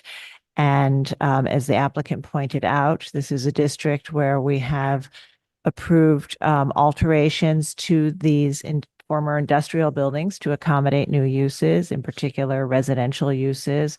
And that has included rooftop additions, so that to the extent that you see this through the gap view, one might consider how that fits within the sort of roofscape of rooftop additions that we have approved throughout the district. You know, the other issue is the shutters, which we have historically considered significant features. And the question is, you know, in order to achieve this, to legalize this status, they'd have to relocate the shutters. Other window openings are not the same size, so they're proposing other alternative locations. And finally, I just a comment on the subject of use. While we don't regulate use, it's not appropriate for us to say how a building or a floor in a building should be used. We certainly have seen adaptive reuse as an important preservation tool, and to allow for new uses in historic buildings, we have allowed for changes, and we have thought about the hierarchy of the facades and the features in those decisions about the kind of change that we can allow. So I think one can think about it that way. And I think that's all where I'll leave it. Commissioner Goldblum, would you like to start? Sure. Basically, the way I see this one is that we're being asked to approve a partial demolition, reduction of the scale of a historic building that has limited visibility, for the purpose of accommodating an internal change. I don't think this is a change of use per se. It was residential. It is residential. So I think I don't really see it as an adaptive reuse per se. I see it as an owner deciding to modify the way that the building is configured in order to make it easier to rent, which is basically what the applicant said, I think. Right, to go from 1 unit to 2 units. Right. It's not my business to impute ill or good wishes behind that motive. But I guess, obviously, the scope of the removal is modest. The reduction, the visibility of this part of the building, it's not the primary facade and it's not visible in a large amount. However, I kind of, I do have trouble with the fact that,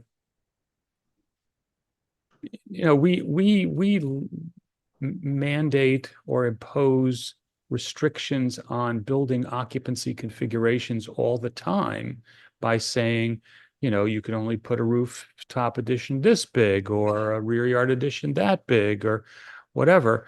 I think that the notion that we are bound to comply or permit modifications based on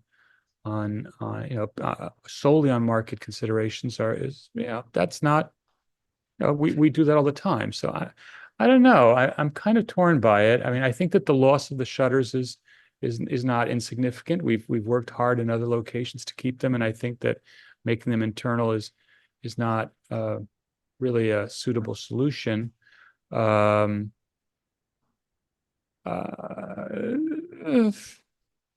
don't know. I'd like to hear what others say. Yeah, and I think, we have approved the removal of shutters in other instances where they didn't have window openings that were the right size. So I guess as I was thinking about the hierarchy of the elements that needed to be removed in order to accommodate this change, I sort of, in my mind, was thinking that it was not so different from what we've done elsewhere when we've allowed for the limited removal of shutters. And I also think that that this is a somewhat limited view and a otherwise modest removal. I think the thing that I keep coming back to is that it's really a modification of convenience. I doubt that one would really be sweating bullets to rent a full floor loft in Dumbo when rentals are down to out of the lowest in history. But it's a request of convenience. It's not my business to opine on that. But I guess the one way to think about it, and what I've sort of been thinking about, is that even though it would reconfigure a single apartment into 2 apartments, and that is not going to change housing crisis, but I think a little bit everywhere helps. But the bigger question for me is thinking about, as we move forward and as we need to accommodate housing in our historic districts, how do we think about how we do that in our historic buildings, particularly our loft buildings that don't accommodate residential, or our big commercial buildings that need light and air. And so while this might accommodate only 1 additional unit, it may be that changes like this can do more throughout all of our historic districts or all of our industrial districts. It occurs to me, do you think they could have done it with a skylight? You're allowed to do, I thought. I don't know, whatever, that's their business. I think that the thing that I keep kind of coming back to is what if instead of, because of light and air and an extra unit, somebody on the 3rd floor wanted a porch and they wanted to take out some of the brick there? I don't know if that would be, okay. All I don't know. right. I know. Commissioner Ginsburg. So I understand the conundrum that Commissioner Goldblum has stated fairly well. I probably come down on the side to allow this because we've all too often, and again, the interior use is not what we judge, have seen apartments being combined, a brownstone or a tenement made into a single family residence. And creating more units is, I think, conceptually a good thing. And as Chair Carroll pointed out, this may be a model. One unit is a drop in the bucket, but enough single units. So I'd lean towards accepting this, but I can understand the other side. Agree. Commissioner Lutfi. Conceptually, I don't think there's an issue here. And it's, the shutters are being relocated. The move to divide this requires more light and air. It can be accommodated. It's minimally visible. And this is not relevant, as you said, to our discussion, but I actually find these units, just looking at them, not useful as configured. So they're not even labeled. Things seem not labeled properly. The room seems small. They're completely chopped up. I just don't feel personally good about what's going on here, but conceptually, I feel like we can approve this. Right. Commissioner Chu. I would agree that the layout doesn't, it's a tough plan to put residential into. It's so long and there's only windows on the ends, the small ends, and it's challenging. But I do, this area has gone from a certain use and density, and it's totally different than what it was. And it's now a lot of housing. A lot of these buildings are being retrofitted. So I do agree that we need to start looking at how we can adapt these so that they can be vitalized and be used and not demolished. I mean, the Alloy building next door is gorgeous, but it's a knockdown from another building. They built a new building. This one actually is still here. So that is in of itself, it's actually been adapted. So I do support that. And there's a lot of buildings like this in that neighborhood. So to that, my only concern here is that I just don't want to see another band of brick on top of this wall. And so it's, how do you implement this to not make it look strange? There's existing brick. He said they would reuse the existing brick to build that parapet. But I do think that needs to be closely monitored by the staff and look at those details, because we see it every time. It's just a line and it's a different color above it. That would be really unfortunate here. Yeah, that band would be unfortunate. Okay, Commissioner Jefferson. I see this in the adaptive reuse category. But the removal of fabric, that much removal of fabric, I cannot accept in this particular context.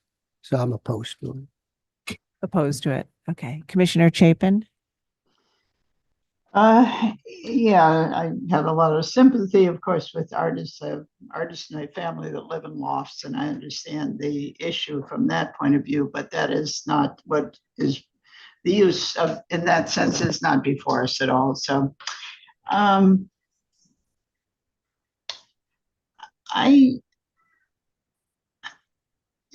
in general, I'm always concerned about the removal of fabric, but I feel like this is a situation in which it's not part of a row, and it's not a front facade presenting from any, except we have only this narrow view, small view of it. So it's not going to really. It's something we would permit normally. Right. We don't always permit the removal of fabric on a top facade, but we do. I mean, the top of facade, but or excuse me, the rear. but we do permit it when it's, not part of a row. So I don't see, a obvious way to deny this on the basis of, sort of our general approach to things, because I think, if we were just looking at this and it wasn't part of a row in some situation in a rear facade, we would look at it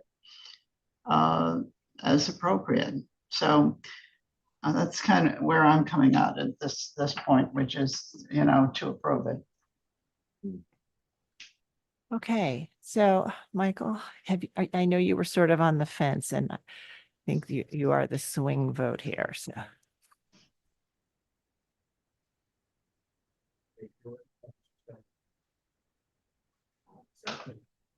Okay, all right. Can I just say Yes. one thing? Because I think we're talking about removing existing fabric. Is there an option here where they stop it at the windowsill and put something as a rail back, set back behind? I just don't want to see these squares of new brick in those openings. It's Yeah, and I did wonder if instead of a parapet, do a railing. I don't know, you'd see more of the penthouse, but. correct. But the proportion above the third floor looks strangely big right now Yeah. anyways. Yeah. All right, so everybody comfortable? They could with- look at that as an option with staff to see if it produces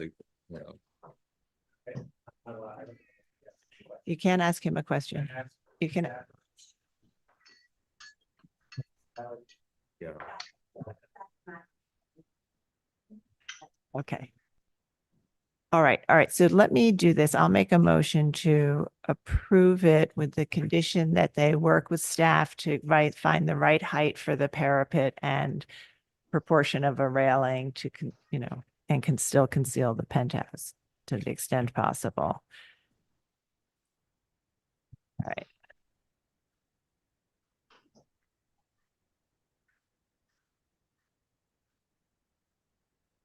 All right, here we go. In the matter of docket number 24-08-276-177 Water Street in the Dumbo Historic District, an American round arch style factory building designed by George L. Morse and built in 1880. This is an application to alter the rear facade to create a top floor setback and relocate fire shutters. And I note that the building's style, scale, materials, and details are among the features that contribute to the special architectural and historic character of the Dumbo Historic District. I also note that the work is necessary to comply with the Department of Buildings light and air requirements due to a change in use, and that the applicant's request for a light and air easement has been denied by the Department of Buildings. And I recommend approval with modifications, finding that the proposed work will bring the top floor of the building into compliance with light and air requirements, allowing for the adaptive reuse of the space, that the building is not part of a continuous row. Therefore, this work will not just disrupt its relationship with adjacent buildings, that the historic fire shutters will be relocated and reinstalled at alternate locations on the building, including at the newly exposed sidewalls flanking the new curtain wall and within the ground floor commercial space, thereby retaining these significant architectural features on site. That the design of the new setback top floor featuring metal and glass curtain wall, which will be seen only through a gap in the street wall above the new rear facade parapet, will be in keeping with visible contemporary rooftop additions found at other buildings in this historic district, and that the work will not detract from the special architectural and historic character of the historic district.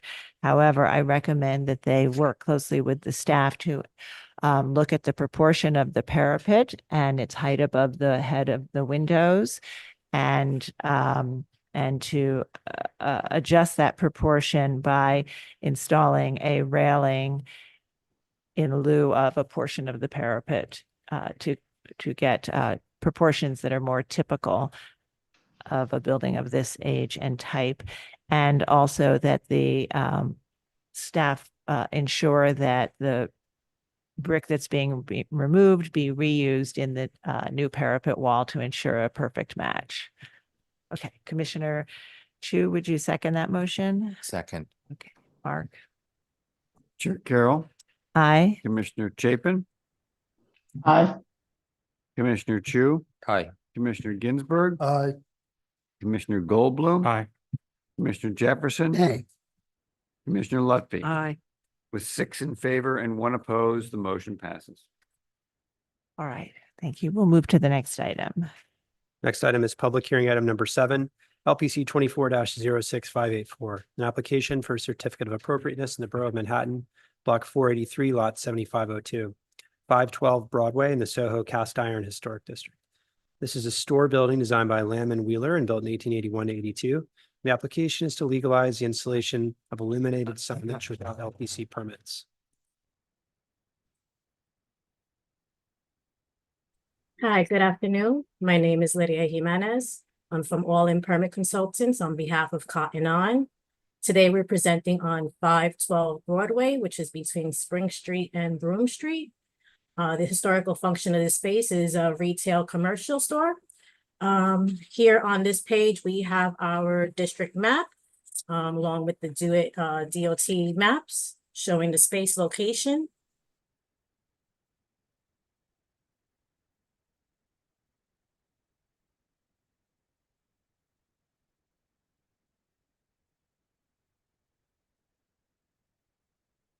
Oh, you're Yeah, mute. Yes, sorry. We have the changes over time with our tax maps from the 1940s and 1973. And these are additional tax maps from the 1980s showing the storefront use. And these are more recent, which is Google Maps in August 2013 and 2023, which are more in line of what we see today. And we have our floor plan here showing our space, showing the location of the units, which are 21 inches away from the window. And our storefront elevation showing the current use and the units inside the window. On this page, we're showing a sign area and a window area. The area the signs are taking place are at 64.6 square feet, and the window area is at 95.32 square feet. The total percentage of the windows take up 64% of the height and 94% of the width. Now, these are the current conditions that were taken. These photos were taken place at the beginning of the month. They're showing the typical types of graphics shown on these units. The pictures are taken up close and across the street. And these are the installation photos showing how these grids were installed behind the glass. They are ceiling mounted and they are 21 feet away from the glass as shown from the tape measurement. These are additional photos. And these are up close photos of the grids. They're fairly transparent as when they're on and off. That's a replica, okay. And yes, these are the conditions once the units are off where you can see the grids and you can see through the grids into the space, the interior space.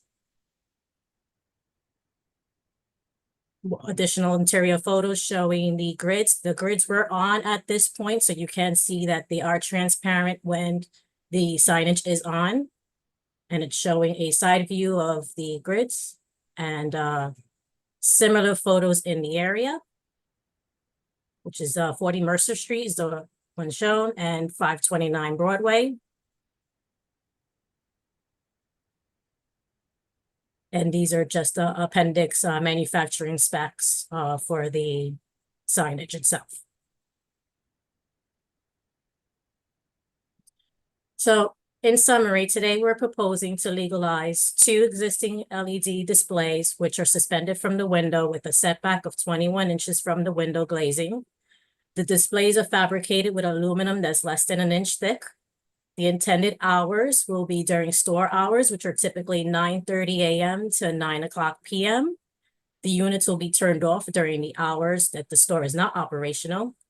When not powered, the grids are fairly transparent and the interior of the space can be seen and vice versa. This display will be mostly imagery, graphics that are reflected for the space use and occupancy. In most cases, the content is updated once a month unless there's a promotion or event that comes up for a specific event. The current use is a video content with a slideshow of still images. The tenant, Cotton On, is willing to adjust the brightness, restrict content, including image sizes, to not exceed what's allowable by LPC guidelines, and the hours of operation. The units are operational utilizing an on-site computer. So it's fairly easy for them to change either the graphics or the sizing while they're operational. The LED displays were installed back in August 2023. The Cotton On and the installers were under the impression the signage set back more than 18 inches of the window did not warrant approvals and certainly did not realize this will fall under guidelines of partition. So they had no intention to violate any rules or guidelines set forth by the LPC, Landmarks Preservation. And thank you for our consideration. Okay, thank you. All right, commissioners, do you have any questions? Yes, Commissioner Ginsburg. This may be more a question for Mark. Can we regulate signage that's more than 18 inches back? Can we regulate signage that's more than 18 inches back from the storefront? Well, generally, this falls into the vitrine sort of category where we try not to completely block out the transparency into the. Thank you. And I think I would say historically, we did not regulate signage that was more than 18 inches back. And I think that's why the applicant may have assumed they didn't need approval. But in the recent rule update, we did sort of fold that into our rules so that we could be more clear about what our regulatory intent is. And so the rule now speaks directly to signage that is back 18 inches, and we do prescribe a certain size so that it doesn't read as a wall behind the glass or eliminate any transparency around it that would prevent you from seeing into the space. And I don't know, Corey, if there's anything you want to add to that.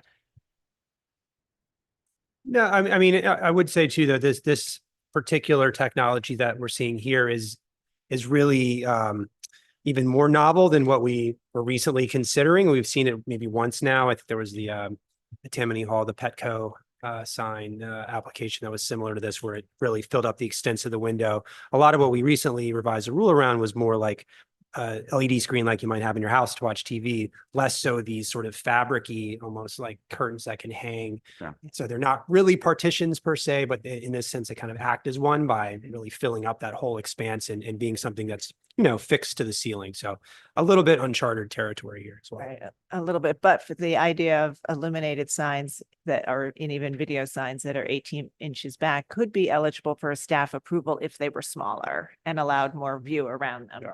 That's right. Yes, Commissioner Lutfi. No, so I'm just confirming, so the image changes, so not only are they supersized, but the image changes.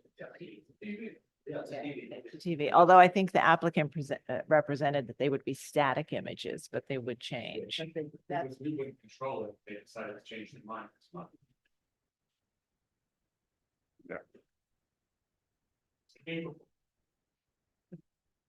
Moving images. So Commissioner Chu. I'm looking at this type of technology on a big building with a lot of glass, and the things that I think we should look at, number one is, as you mentioned, how much of the window does it actually block? These things, because they're light emitting, actually they block more than you think, because your eye goes to the light and it's hard to see behind it. The beauty of this technology is that they are semi-transparent. That's kind of what's interesting, because when it's an evening and you light the store, you will see through it too. So you'll get a veil. That being said, what ultimately becomes really important that we should look at is there's lots of types of these. There's a lot of brands that do this stuff. And every year or every month, there's a new, it's advancing really quick. Right now, when I look at the image that has the grid behind it, that's what I'm concerned about, because the better systems show, if you go to a grid, and this is a question also for the applicant to look at or explore, the one that shows the turned off version From the inside. from the inside. Yeah, go back. There's another one that you can see it better. There. So you see the grid on the right? Here, but that's what I heard. There are systems that you basically, we don't want any sticks. We don't want horizontals. We don't want verticals. And the better ones can span greater distances and not all these frames. You see the big one that's running the signal, and there's two of them. They're hitting, they run down both sides. Ideally, those are on the edges, and you capture a clean frame.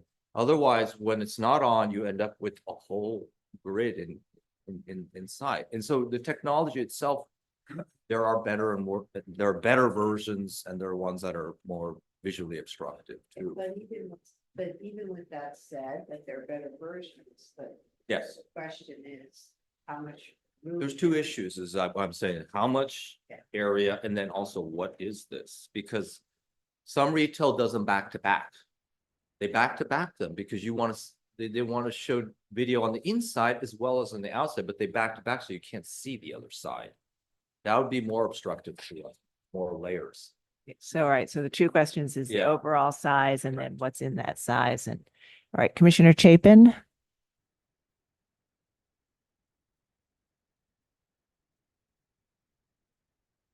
Thank you. That was a helpful part of the discussion from Commissioner Chu. Yes, I was about to ask, is there really an issue? What are the issues? I was going to ask the applicant, what are the issues making them smaller? And the answer is you can. And also the grid issue, which having something that appears as part of the window in effect when you take away the, when you light it behind or don't have, when it's a night and it's transparent and so forth. I wanted to ask you also, because my recollection with the Petco is when we approved it, we didn't approve every window, but we did approve, we approved some windows, but not all windows. Is that correct? We think that's right. We can double check that. Yeah, that's kind of my memory because, it's kind of new for us. And we thought, well, okay, but not all the windows. Okay, thank you. That was my question. Okay. Thanks. All right. Any other questions? All right, let's move to public testimony. Is there anyone who would like to speak on this item? Noting that there isn't, I'll turn it over to Gregory to see if we have any remote participant. Thank you, Chair Carroll. We have one hand raised in the attendees list, that being John Graham from the Victorian Society of New York. John Graham, I'm promoting you to panelist right now.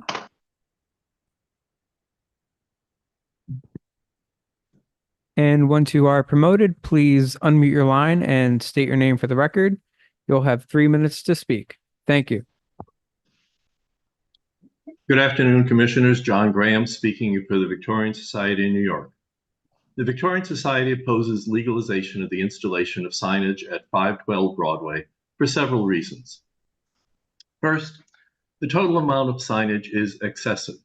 We counted 7 signs for the tenant Cotton On, including 2 translucent signs 9 feet tall, 9 feet 10 inches tall, and 6 feet 6 inches wide, which would almost cover the hearing room table if laid together. 2 on the skirts of the awnings, 1 illuminated sign at the metal-clad sign band, 1 bracket sign, and 1 banner sign. This is beyond excessive. The total number of signs here must be reduced. But we also oppose this legalization because one of the signs is concealing historic masonry, visible at the time of designation. There are 2 storefronts at 512, 514 Broadway.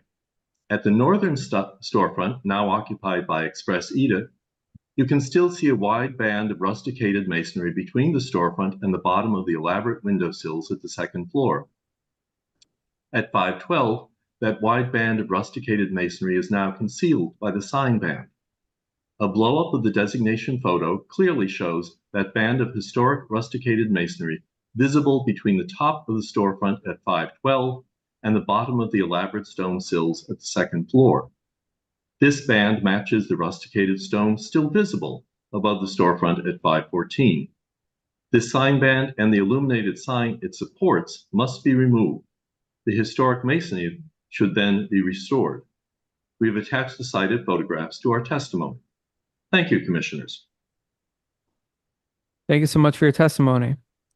Next up, we'll be hearing from an attendee I believe is named M. Adams. M. Adams, I am promoting you to panelist right now. Please state your full name and unmute your line, then you'll have 3 minutes to speak. Thank you. Hi, my name is Missy Adams. I'm here to comment on a later proposal, but I was just listening and as you said, this is our uncharted territory and it's so important to try and get it right at this point. When you put those, I noticed in the windows, if you put them, you know, side by side into a single image or stacked up as a single image, it creates a billboard effect. And, you know, this gets into some seriously bad territory in a historic building or district building. Billboards are already seem to be proliferating around the city. Do you want to add this? It's just a question. I don't know the law on this or the regulations, but it's, you know, they may be pretty pictures, but it's still a billboard, even if it's electronic. And I think it's unseemly. So that's my 2 cents. Thank you. Thank you so much for your testimony. I do not see any additional hands raised for this item, so I will note for the record that Manhattan Community Board 2 recommends denial and that any replacements are considerably smaller, less bright, do not emit light into the street, and appear as screens behind the windows rather than filling the window.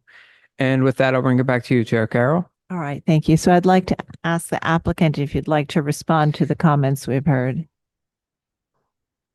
I don't have any additional comments other than we can modify the signage to be smaller. The grids cannot be modified, but the signage itself can be modified to be smaller to fit within more of LPC guidelines. Thank you. All right, thank you. Yes, Commissioner Ginsburg. Is there a sign that's blocking historic material? Because the 2 signs in the windows aren't. Is there another one that is?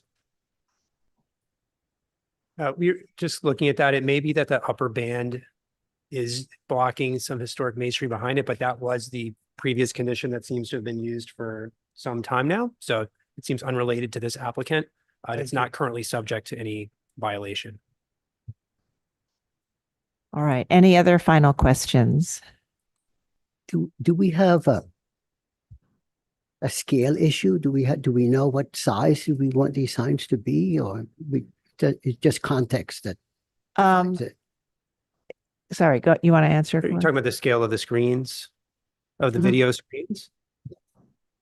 Yeah, so if this were to follow the staff rules, it would be subject to a limitation of 50% coverage of the entire window. That's exclusive of a transom.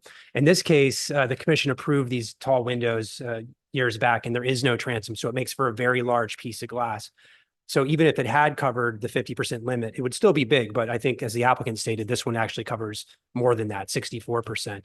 And further, I think there was some intent that the width not sort of go side to side. And then again, in this case, it covers 94%, I think, which is more than the 75% I think we were intending for these types of installations. Okay. All right, let's begin our discussion. Commissioner Goldblum, would you make a motion to close the hearing? So moved. Thank you. Commissioner Ginsburg, would you second that motion? All in favor, say aye. Aye. Any opposed? Okay, so, excuse me, we have, the application is to legalize these 2 signs that are illuminated and cover nearly the full width of the windows and a significant height of the windows. And we have heard that there is a staff level option for a sign that would be less than 50% of this total window and less than 75% of the width of that window.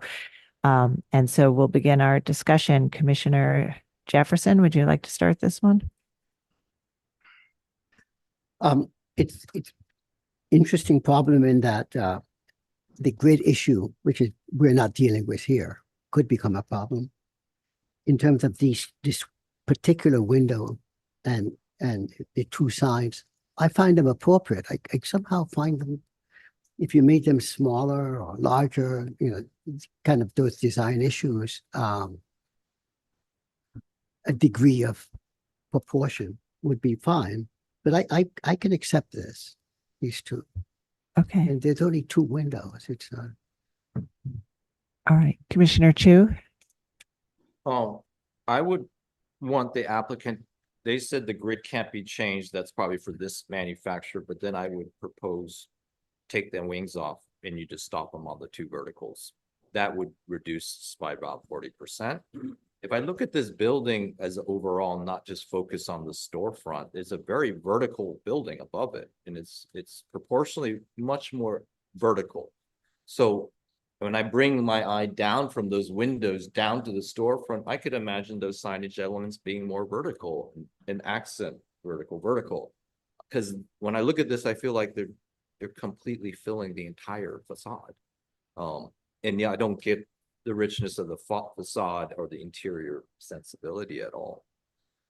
I think this will start to see a lot more of these in the future. Yeah. So, you know, the fact that they are a net doesn't mean that they're transparent. Right. Okay, thank you. Commissioner Lutfi.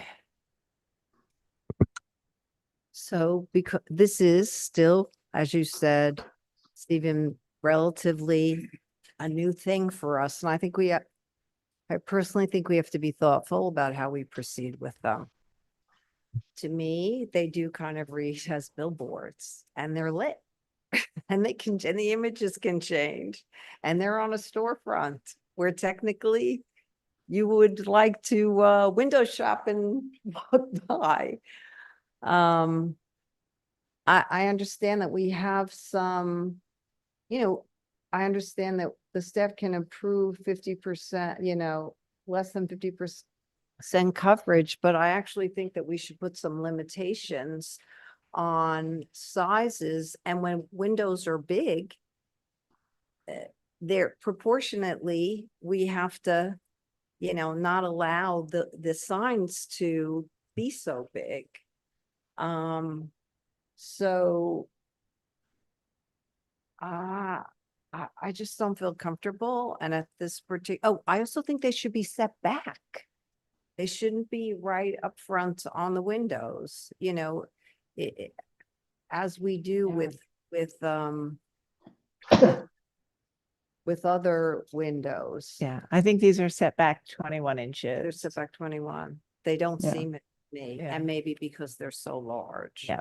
So I feel uncomfortable with this, and I would feel more comfortable if we could take some time to develop some more defined rules around it. So I would have to say I can't approve this. Okay. And again, I think, you know, our rules are for video screens, so illuminated billboard type moving images. So I think what maybe you want to think about here that's a little different than what the rule is what you had said, which is that this is an unusually tall window. And so that 50% may be larger than what we might approve elsewhere, right? I was going to say that I think that one of the points of the rules at some point was to think of trying to figure out how to make these, pushing them back and making them size so they're more objects as opposed to filling the opening, the window opening itself. And I think Skin of the tree. that's how we got to try to figure it out, because I think that's the key fact. That's right. Exactly. And unfortunately, there's a structural member, something behind the facade vertical columns that's gray back there. It looks like the glass goes in front of it. I still feel like what's below it is what we're talking about. Like I wouldn't even count that upper part. We sort of think of that as the transom, yeah. I I agree. And I think that the point that you made about, you know, sort of the infrastructure that's part of it, we don't want to see that either. So, Okay, so I think we definitely think that it should be much smaller and within that area from that beam or ductwork that goes across there below. All right, Commissioner Ginsburg. So I agree with the other comments. I think Mr. Chu's suggestion is good. Or getting it down to meet the staff requirements of less than 50% of the window and less than 75% of the width. But that what it is now basically becomes billboards in the window and you can't see into the store. Okay. Commissioner Goldblum. Yeah, I agree with everything that's been said so far, and I would kind of, I think Mark's way of describing it, I think is correct, and should be our goal, which is, and it's what, as Stephen said, it can be 50% of the window area. It should not encroach on any pair of borders, left, right, or top, bottom, and there should be some offset that the staff can determine that carries that general concept forward, such that it's a thing you're looking at that's in the window. It isn't the window, or it isn't a zone of the window. It isn't a band. It isn't a sign band. It isn't a transom. It's an object. It's a thing, and you should be able to see around it on preferably all four sides, if not three. I also, what's going on at the back? They have dressing rooms that are right up to the windows that go onto the street. Is that covered by the staff? No big deal. I noticed that was curious. I don't know if we can, is there a plan drawing? Look at it. The plan shows that the back wall, which is glass and faces the street, I guess it's Mercer Street, it has dressing rooms on it. So check it out. All right. If someone isn't doing so already. From a regulatory perspective, you can tell your wife. All right, Commissioner Chapin. Yeah, I agree with everything that's been said. We're sort of dealing with a new animal here, and we have regulations for wall signs. We have basically a policy we've adopted toward vitrines and video screens, and we're sort of evolving here. But I think what is extremely important is, yes, it appeared to be it's not covering the window, but it is something behind the window, an object, and that there's transparency. And you don't want to have a network appear after, when it becomes when it becomes transparent, you don't want to see lines that appear to be in effect a window, mullions and so on. And these things should be transparent at certain hours, but also just in general, you want to be able to see around them. And as Commissioner Chu pointed out, the light effect of these lighted things means that they have even more impact. It's harder to see around them. So we're going to have to be, very careful. But what we're going to want to see from applicants is, what can you see behind this? Can you perceive that there's a store behind this? Because we don't generally allow just blocking windows. In rare cases with the vitrines and things, we have allowed something that appears to fill most of a window when there's a lot of windows, and that particular window maybe doesn't have anything in back of it, which seems appropriate. There's not an open space in effect. So there might be particular cases, but here, this definitely, I could not accept this. And obviously I agree with others, we need to really evolve, which we are as we speak, a policy about going forward, how to approve them, because I think it's a reasonable kind of advertising that we can permit and should permit, but it really needs to be a lot smaller and a lot more Right. able to perceive the interior in back of it. Right.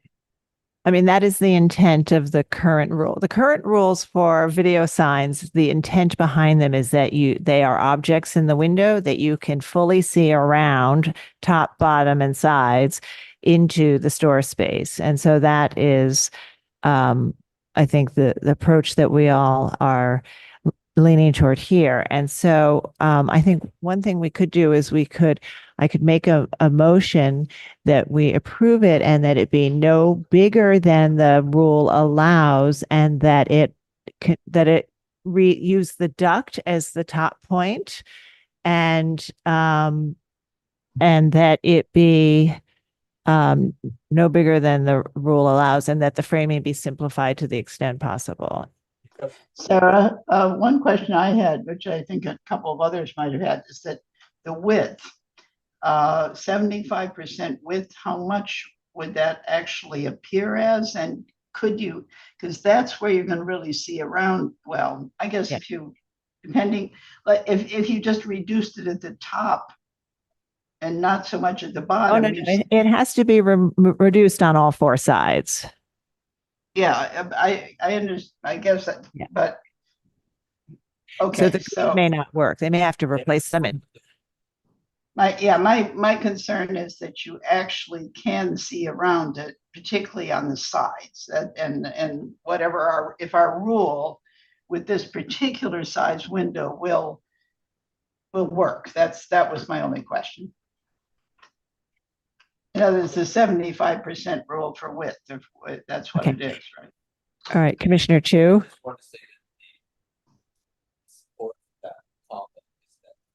Windows have no moments. They're full picture, and we don't want them because those things look like the size of an actual window. They're large. Mhm. 3 or 4 inches deep. So we don't want anything that they don't think maybe allow them in the center. Right.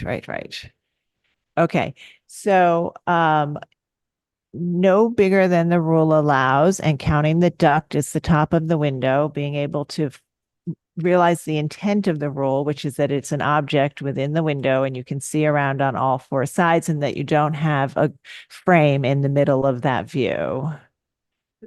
Is that? See what that Yeah, just one. All right. in like the boy, we don't really know what that looks like. I don't feel. All right. So let's do this. We won't take an action today, and we'll ask the applicants to come back with a revised proposal that follows the guidance that we've given in our comments. Okay? No action, and we'll move to the next item. All right, next item is public hearing item number 8, LPC 24-04376, an application for a certificate of appropriateness in the Borough of Manhattan, Block 497, Lot 11, 550 Broadway in the Soho Cast Iron Historic District.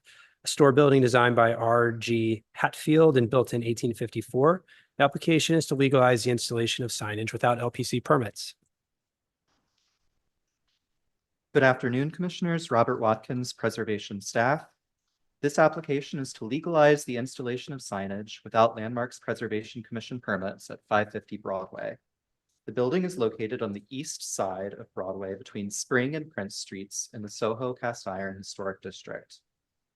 Here are images of the building with the 1940s tax photo at the left and 2 recent photos of the building to the right before the signage was installed. Please note that the glass canopies shown in the right-hand photos have also been removed. Here are the existing conditions photos. The sign panel was mounted into a cast iron spandrel between the storefront transoms and the 2nd floor. As a note, the flagpole is a legal condition and is not before the commission today for review. The signage consists of 3-inch thick halo-lit dimensional letters mounted on 2-inch spacers on a backer panel that projects approximately 4 inches from the facade. The panel is 10 feet 10 inches long and 1 foot 6 inches tall. Here are photos of the neighboring storefronts on Broadway. And here are some additional photos of the storefront before the installation of the sign panel. And here are some photos showing the signage installed, including its illumination at night. The applicant is here to virtually explain the appropriateness of the proposal and answer any questions. Thank you. Yes, good afternoon. Can everyone hear me okay? If you could speak up, that would be helpful. It's not- great. You're very distant. Thank you. Thank you, Robert, and good afternoon, commissioners. My name is Matt Calvo from Building Brothers. I'm here proposing to legalize the Timberland signs located at 550 Broadway in Manhattan. The building, as Robert mentioned, is in the Soho Cast Iron District and was originally constructed in 1854. In around 2011, the store was divided into an HSBC Bank and a Banana Republic, each with signage attached to the awning frames over their entrance.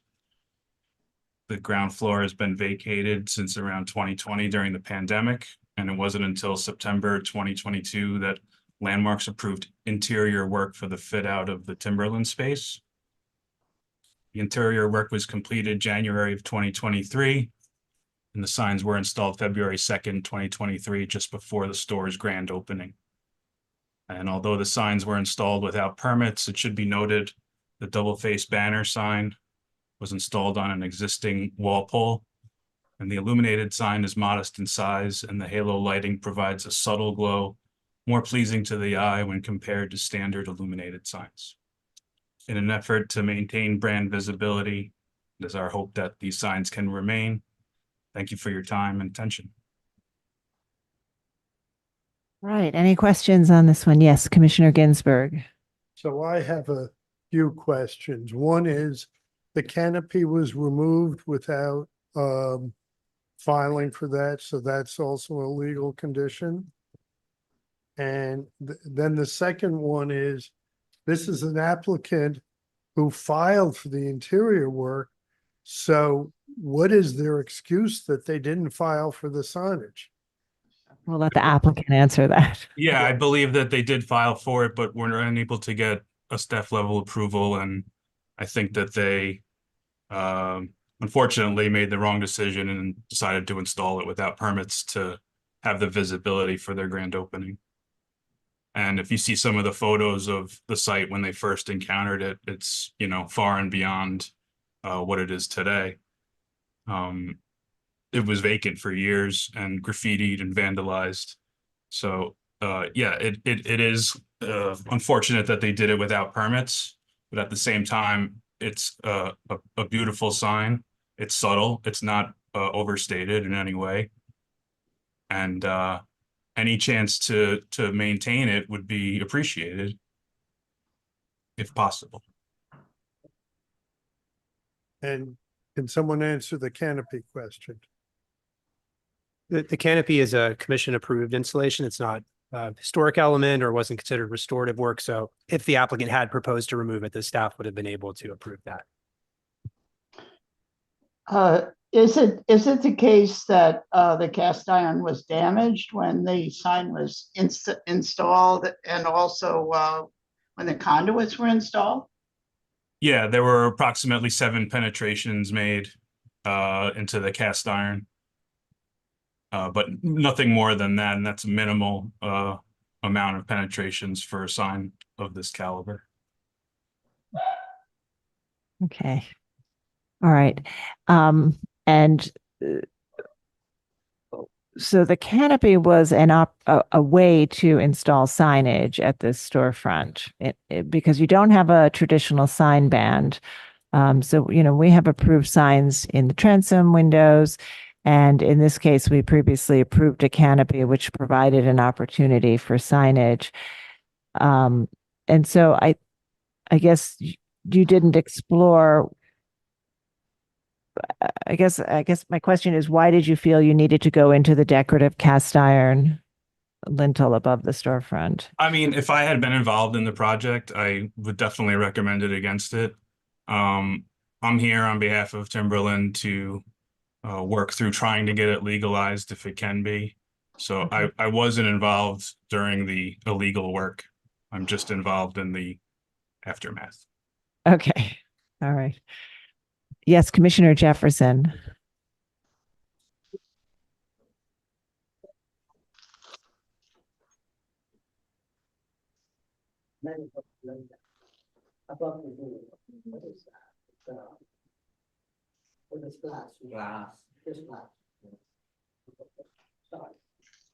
Okay, other questions?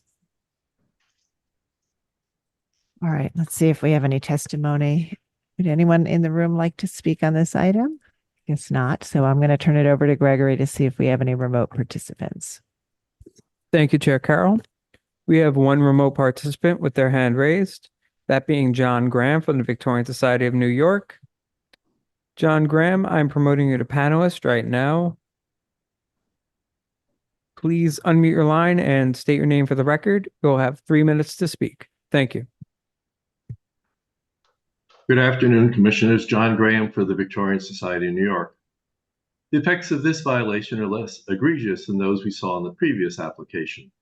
There are still problems with the installation, and it's still a violation that needs to be addressed seriously. We are not surprised to find that Timberland's corporate owner has an entire division dedicated to ethics and compliance. One of the 5 principles of its code of conduct is, we will follow the law everywhere we do business. We found no exceptions related to landmarks laws. We also cannot imagine that 50 years after the Soho Cast Iron Historic District was designated, there's a single storefront contractor, sign rigger, architect, or expediter in the city that isn't aware of the requirements for filing landmarks applications in this neighborhood. The size of the Timberland sign is reasonable for this storefront, but it was mounted on what appears to be an original cast iron feature and covers a decorative rosette and paneling. If the applicant had worked with the commission, a better solution could have been found that would have maintained the appearance of this historic feature and ensured its physical integrity. We recommend that rather than approving the sign as it is, the commission work with the applicant to find a better solution. Thank you, Commissioners. Thank you so much for your testimony. Next up, we'll be hearing from Pete Davies. Pete Davies, I am promoting you to panelist right now. Okay. Please unmute your line and state your name for the record. You will have 3 minutes to speak.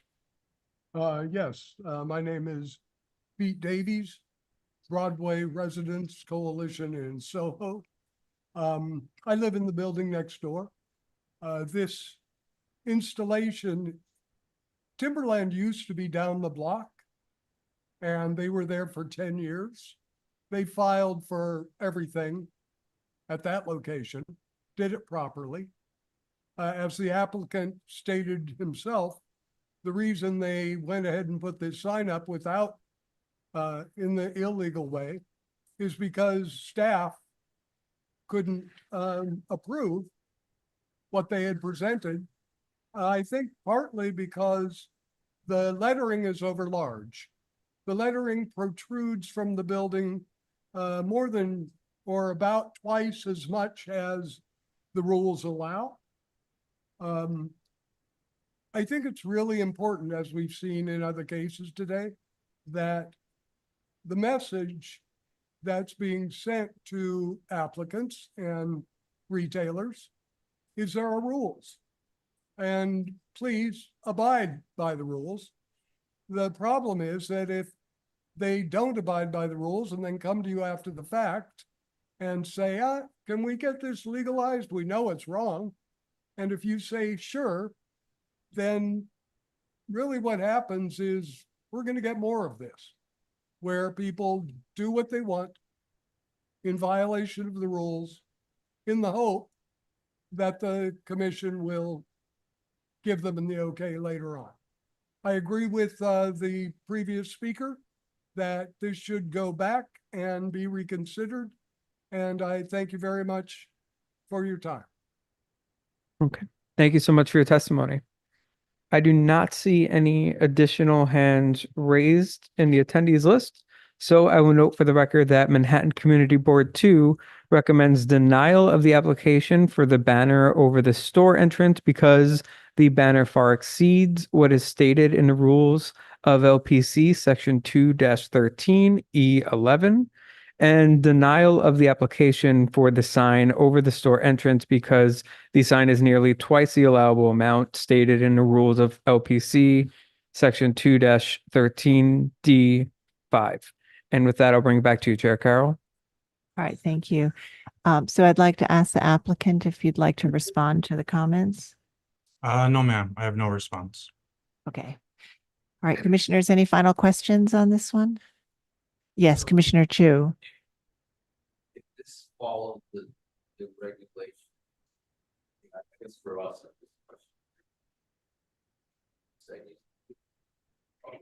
So, our rules right now don't the problem is there isn't a traditional sign ban, and that's the rules want for the staff to approve it, have to install it into a traditional sign ban. We do allow some signage in the transom, right, Corey? Maybe you can better answer. Yeah, there's an option for doing dimensional letters on channels that sort of span all or most of the transom area. That would probably be the staff level solution here, other than, maybe painting lettering or something on the glazing somewhere. Oh, and what is the precedent for the ban? The whole, I believe that's it's a legal condition. So, per the rules, the recent rules revisions, the applicant is allowed to continue to use that. It can't get any larger than what had previously been approved. And it is considered as part of the cumulative amount of signage. Right. So I guess, right, that would be the staff level option, is a channel in front of the transom, or just some decals in the windows. Okay. All right. Any other questions? All right, let's close our hearing and begin our discussion. Commissioner Goldblum, would you make a motion to close our hearing? So moved. Thank you. Commissioner Jefferson, would you second that motion? second. All in favor, say aye. Aye. Any opposed?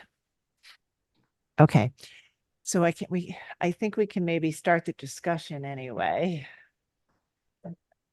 All right. So this is an application to legalize the signage that was installed above the storefront into decorative cast iron. And we're not actually looking at the banner on the pole that is eligible for a staff level permit. But as we think about the signage at the storefront, we can think about the cumulative effect of the two. So we'll begin our discussion. Commissioner Chapin, would you like to start this one? Yeah, sure. I really think that this is an inappropriate installation, and I don't feel comfortable with approving it because it covers a decorative feature and it's not something we would ever permit. So I feel like, and I understand that they rushed to do it and so on and so forth, but that's unfortunate and it's on them because there should have been a way for either of them to get some temporary permission. Permission from the staff or something that might not have been what they wanted ultimately, but then they could have come and presented something to us. Anyway, I feel that, they should develop either do something with the staff rules or come back and present something to us that is less intrusive on the facade and more appropriate to this district and to a cast iron building, because I just don't think this is appropriate as it is. And Okay. obviously, yeah, that's fine. Thank you. All right, thank you. Commissioner Ginsburg. So first of all, this seems like somebody who should have known better. And this isn't someone who bought a single family house somewhere and had never understood what it was. So I want to say that because we seem to be seeing too many of these. So what I would recommend, hold on a second, let me get this, is either that the sign be relocated and mounted to the transom framing at the storefront infill, or be replaced by letters on a channel at the transom, and then that the cast iron be appropriately repaired in consultation with the staff. Okay, thank you. Commissioner Lutfi? I think that's a perfect recommendation. Okay, Commissioner Chu, Yeah, agreed. agreed. Okay, all right, Commissioner Chapin, would you make a motion to approve the halo lit letters, but with the condition that they be relocated to the transom or placed on a channel at the transom or mounted on the transom? Okay. In the matter of a certificate of appropriateness, Borough of Manhattan, LPC 24-04376-550 Broadway, Soho Cast Iron Historic District, a store building designed by R.G. Hatfield and built in 1854. Application is to legalize the installation of signage without Landmarks Preservation Commission permits. I note that the building style, scale, materials, and details are among the features that contribute to the special architectural and historic character of the Soho Cast Iron Historic District. I recommend approval with modifications, finding that this storefront has limited locations for traditional signage installations due to its cast iron surround and lack of a traditional signboard. The signage includes dimensional letters and a logo of painted metal that are proportional to the storefront and not higher than 18 inches tall.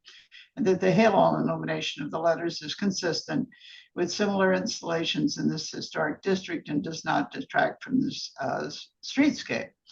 However, I find that the placement of the signage and the decorative cast iron spandrel above the first floor obscures a significant architectural feature related more to the overall building composition than to the storefront infill, and that the penetrations required for mounting the signage and associated electrical conduits have damaged the underlying cast iron. Therefore, I recommend that the sign be relocated and mounted to the transom framing at this storefront infill or on a channel at the, or replaced by letters on a channel at the transom, and that the cast iron be appropriately repaired in consultation with staff. Thank you. And Commissioner Ginsburg, would you second that motion? Second. All right, Mark, will you call the vote? Chair Carroll, Aye. Mr. Chapin, Aye. Commissioner Chu, Aye. Commissioner Ginsburg, Aye. Commissioner Goldblum, Aye. Mr. Jefferson. Aye. Commissioner Lutfi. Aye. With 7 in favor, none opposed, the motion passes. All right, so that's approved with those modifications, and we will now move to the next and final item. Thank you, commissioners. Right, last item of the day is public hearing item number 9, LPC 24-05576. This is an application for certificate of appropriateness in the Borough of Manhattan, Block 720, Lot 40 only. I will note that this was, there was an error in the advertisement that listed lots 39 and 40. It is only lot 40. Also an error on the address. It should read as 413 and 415 West 22nd Street in the Chelsea Historic District Extension. It was erroneously put in as 415 to 417. So the address is 413 to 415. And this is 2 Anglo-Italianate style row houses built in 1856. The application is to construct rooftop and rear yard additions, install a cornice and balcony, replace entry, infill, and fencing, and remove portions of floors and the party wall. Thank you, Commission staff.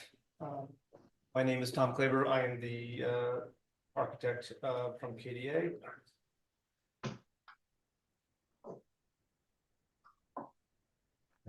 Bernadette told me what to do, and I still. All right, so we are located on the north side of 22nd Street between 9th and 10th Avenue on the northern edge of the Chelsea Historic Extension. Fairly typical Chelsea block. We are 3 lots in from 9th Avenue. We have a large bookend building on the 9th Avenue and 22nd Street. Then 411 to our east is a building that's built most of their lot, and then us next to that. So the block makeup is fairly typical, mostly 3 to 5 story townhouses with a 4-story townhouse with a 5th story addition being the most common type. Looking at that same information in 3D, we see the 5th floor additions here highlighted in blue, and our lot here highlighted in red.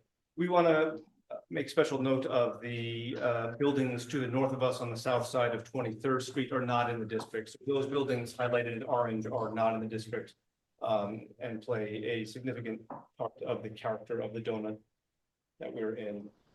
So looking at the building in 1940, it is both the dark and white ones here.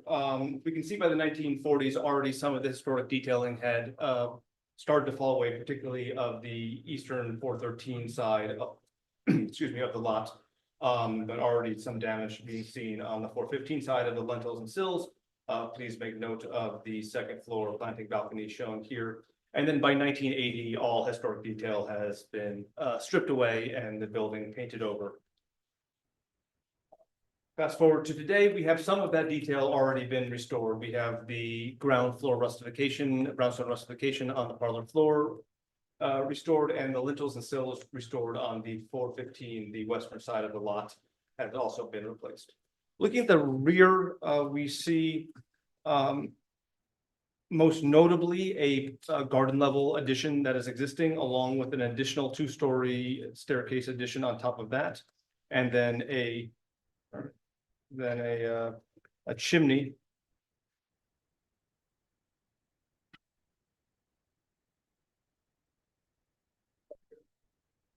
I think I'm just going forward here. Is there a way to go back? Should be up arrow, down arrow. There we go. Along with the typical modifications to the rear facade that you would expect for a building of this age, windows being enlarged, shrunk, moved around, and AC penetrations. So this is just a diagram to explain the scope of the bulk we're looking to add. It's not precise, but again, just a diagram here. So we are looking to add a 5th-story addition on top, and then to add some additional bulk to the rear on top of the existing rear extension. This is a site plan. So again, to note, we are not looking to change the footprint of the building. Our neighbors to our west, particularly 419 and 421, extend out to the line that we are currently extended out to, and 417 has a series of balconies and porches that extend out past what we are proposing here. So to look at the proposal in hardline, a vast majority of the work we're looking to do on the front facade is restorative. We would like to reinstall the lintels and sills consistently across the entire building, reinstall a planting balcony on the 2nd floor, reconstruct a protruding cornice, and then install a iron gate in the front, which we'll look at a little bit more closely in a moment. And then, of course, the 5th floor addition. So taking a step back to take a look at this in context, we see that most of the buildings to our west have very similar additions on their roofs. Early on, we wanted to ensure that we weren't creating a building that was out of scale for the neighborhood. So a quick survey of just our block showed that there were plenty of buildings that expressed themselves as 30 to 40 feet. So these are buildings that are either combined, have 1 door or 2 doors, but cornices, and buildings that are at least 4 bays wide and having a consistent cornice and consistent facade. And this is, of course, just of our block. We believe that there'll be plenty more examples throughout the entire district. The material here, we'll be working closely with staff for the restorative work on the front facade. So the materials that we are looking at here are just in reference to the 5th floor addition, which we're proposing to be stucco. Just to note, we're not proposing 2-tone stucco. There is a setback in that 5th floor, so that slight color change is just denoting the setback portion. So we are proposing a light gray stucco with a light gray standing seam metal roof for the stair bulkhead, and excuse me, black painted railings for the FDNY required variants. Looking a little bit more closely at the front areaway, the principal thing that we will be looking to do is get a extended revocable consent agreement with the city to extend the front areaway across the entire property. Here's some pictures of the existing conditions and existing railing. So here we see that the 415 side, the western side of the property, has a revocable consent, and the eastern side does not. So we'll be looking to infill that eastern side with a railing to match the existing. If you look at the pictures down below, we can see that this infill is quite common, particularly in our side and part of the street. This red area here indicating the part of infill that we are looking to do. So looking at the before and after of the front areaway, again, the principal idea is to leave the existing railing in place, add an extension to the railing for the eastern side of the property, remove the railing in between. And the other restorative work that's happening is we are looking to remove the door that is currently here and replace it with an iron gate and have consistency across the facade by having two understoop iron gates. We are currently working with staff to determine whether these basement windows are 2/2 or 2 1/1s next to each other. We'll be working with them to make sure that that configuration is appropriate. So looking at the section, primarily there is resectioning happening to move some of the head height from the second floor down to the occupiable cellar, which has less than 8 feet. So this is a occupiable cellar. So we are looking to raise a portion of the parlor floor, leaving the area at the front opening, so there will be no change to the front door, and then shifting that height down to the cellar level, and then replacing the roof in preparation for the 5th floor addition. So the proposed, as stated, just move some of that head height down and then establishes a new flat roof area for the 5th floor addition. So here again, basically a 2D diagram of the 3D diagram we saw before, overlaying the existing versus the proposed floor. In conversations with staff, we wanted to ensure that the proposed double height entry, which only occupies half of the building, wouldn't be prominent from the street. Our analysis is that it would be nearly impossible to notice. If you can see my cursor, there's a small red line there that indicates where a ceiling would have been, and this thicker blue line showing what is exposed that would otherwise be hidden, something nearly impossible to see from the 30 feet away through the windows. So not technically invisible, but any passerby should not notice this condition. Taking a quick look at the setbacks, particularly of the 5th floor, we have 15'7" setback from the front face of the brick, and then a additional 42 inches for 19.1 for the smaller section of the 5th floor. And on the rear, we are set back 62 inches from the rear facade. So initially, we did not believe we were going to be required to have a stair bulkhead. The DOB disagreed. So we, after failing to get around that, added a stair bulkhead to the mock-up. The silver lining there is it decreases the visibility a little bit. As you can see, the green line here represents the top of the railing. We will not be required to have the railing in front of the bulkhead. So we actually have slightly less visibility, which we'll talk about now. From what we consider to be the principal views, we are not visible. So that's directly across the street, down the block on 22nd Street. The only thing that's visible, obviously, is the projecting cornice. The actual 5th floor is not visible from any of these locations. We do have visibility, though, if you move either to the north or south on 9th Avenue, a view corridor does open up. This is not our mock-up. This is the existing view. So what we're seeing here is the larger building on 23rd Street, the mid-block taller building on 23rd Street, which currently occupies that visible space. So you can see here our mock-up sits in front of what was that 23rd building. That was antennas there, again, that building on 23rd Street. This middle picture represents more or less what it feels like from the street. The first one is zoomed in, and we've outlined the addition bulk in green, and then the final picture is the rendering showing what it would look like here. We do also have some visibility on the north side on 9th Avenue and 23rd Street, looking back through a gap between the two bookend buildings. That first picture there shows highlighted in red the existing visibility of the neighbor's addition, and that our addition will sit in front of theirs as represented by the green block in the middle. And then lastly, the rendering of the visibility through the gap between the two bookend buildings. This view corridor does extend back to 24th Street through the park. It is not anything that's prominent or noticeable, but that little gap between the buildings can be seen as you step backwards through the park. So looking at the rear more closely, the conditions to the neighbors or lack thereof was a major consideration as we developed the proposal here. 411 is a building, again, that extends nearly full lot width. And then we have our neighbor at 417, which is building slightly beyond us with a interesting collection of porches and decks. And then we have further built out 19 and 21, which also have ground floor decks. So similarly, taking a step back, looking in context of the existing and proposed, we can see that our 5th floor addition is in relatively good company with the buildings to our west.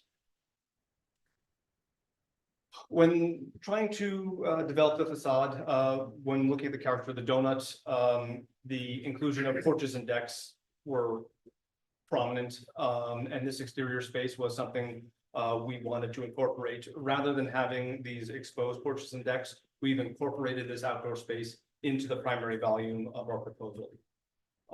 The other thing that we looked at as trying to determine something that would be appropriate for the neighborhood was our neighbor a little bit down the block at 442. The takeaways here, like us, they have a relatively articulated designed rear facade. But that is capped at 1 story below the top floor, where the detailing is then simplified. That original line of brick is maintained, and then the setback again for the 5th floor addition. So our strategy is basically the same. The idea that we are going to be keeping our addition 1 floor down from the top floor, and then setting back our 5th floor addition. So what we are proposing here is that the first 2 stories are interior space, and then starting at the 2nd floor, this isn't a balcony. This is a internal exterior space, L-shaped balcony that we'll take a closer look at in a second, along with a partial floor here on the 3rd floor, and then the 4th floor exterior deck.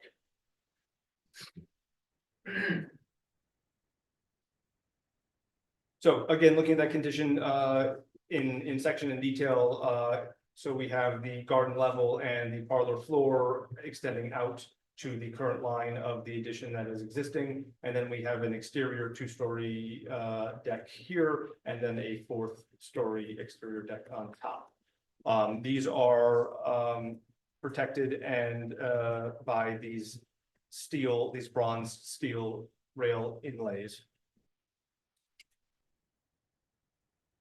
Just so that we can take a look behind essentially what is a double facade here, in order to get as much light through the building as we can. We have floor to ceiling glazing that is beyond this outer skin.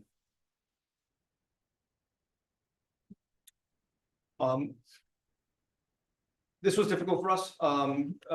We do feel that the rear cornice is the historically notable feature of the rear facade, one that's left and one that we wanted to maintain. Due to the fact that we did not have a relationship, we were not part of a row. We are lower than the building to our west, a little bit higher than the building to our east. Built to our east is again built full lot. We are proposing to raise that cornice by 17 inches for a confluence of reasons. It is our opinion that this doesn't fundamentally change the character of the rear facade or this historical element. And after looking at the different options, seemed like the least intrusive, rather than trying to incorporate a step down or a slant down to the original, since we weren't disrupting any significant relationship to the neighbors. So again, in hardline, just an existing and proposed material. We are proposing a red brick for the rear. The front facade has been partially restored as best you can. I'm sure we all know that matching historic brick is nearly impossible. Our hope here is to salvage the rear facade brick for the front facade restoration. We don't know for sure yet whether they are truly the same batch, and obviously one's been facing north, one's been facing south, one's been painted and stripped. We'll see how much we can salvage of that. But the rear is proposed in a new brick. So here's just a quick rendering. Again, most notably here, we want to express the character of the donut as somewhat eccentric, and that there is no prominent relationship that our building currently has to our neighbors, and that the historic elements, most notably that cornice, maintains.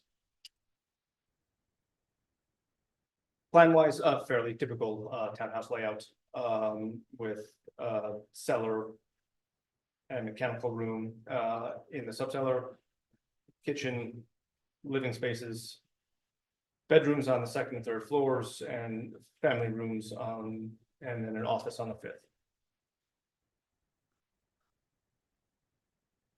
Mechanical on the roof. So that is the primary presentation, and happy to answer questions.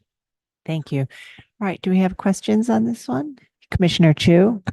The rear building retains the second, third, and fourth floor in the line of the existing wall. You don't even, it's additive, this. Can I step away from the microphone?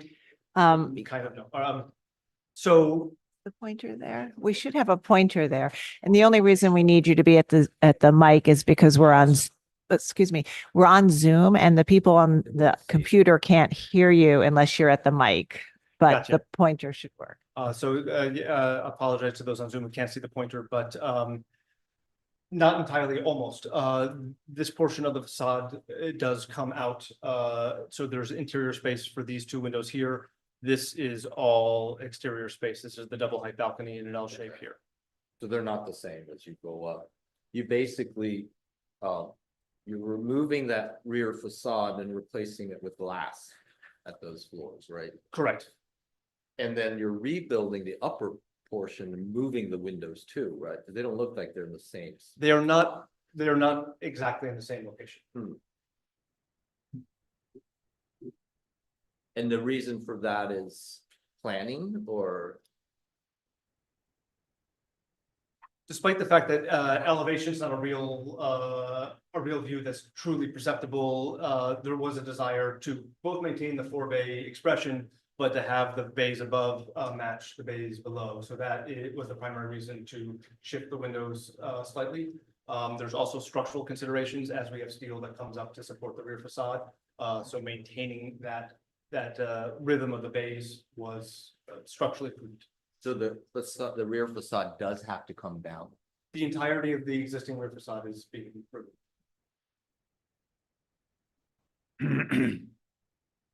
All right. Yes, Commissioner Jefferson. An LPC -12. Well,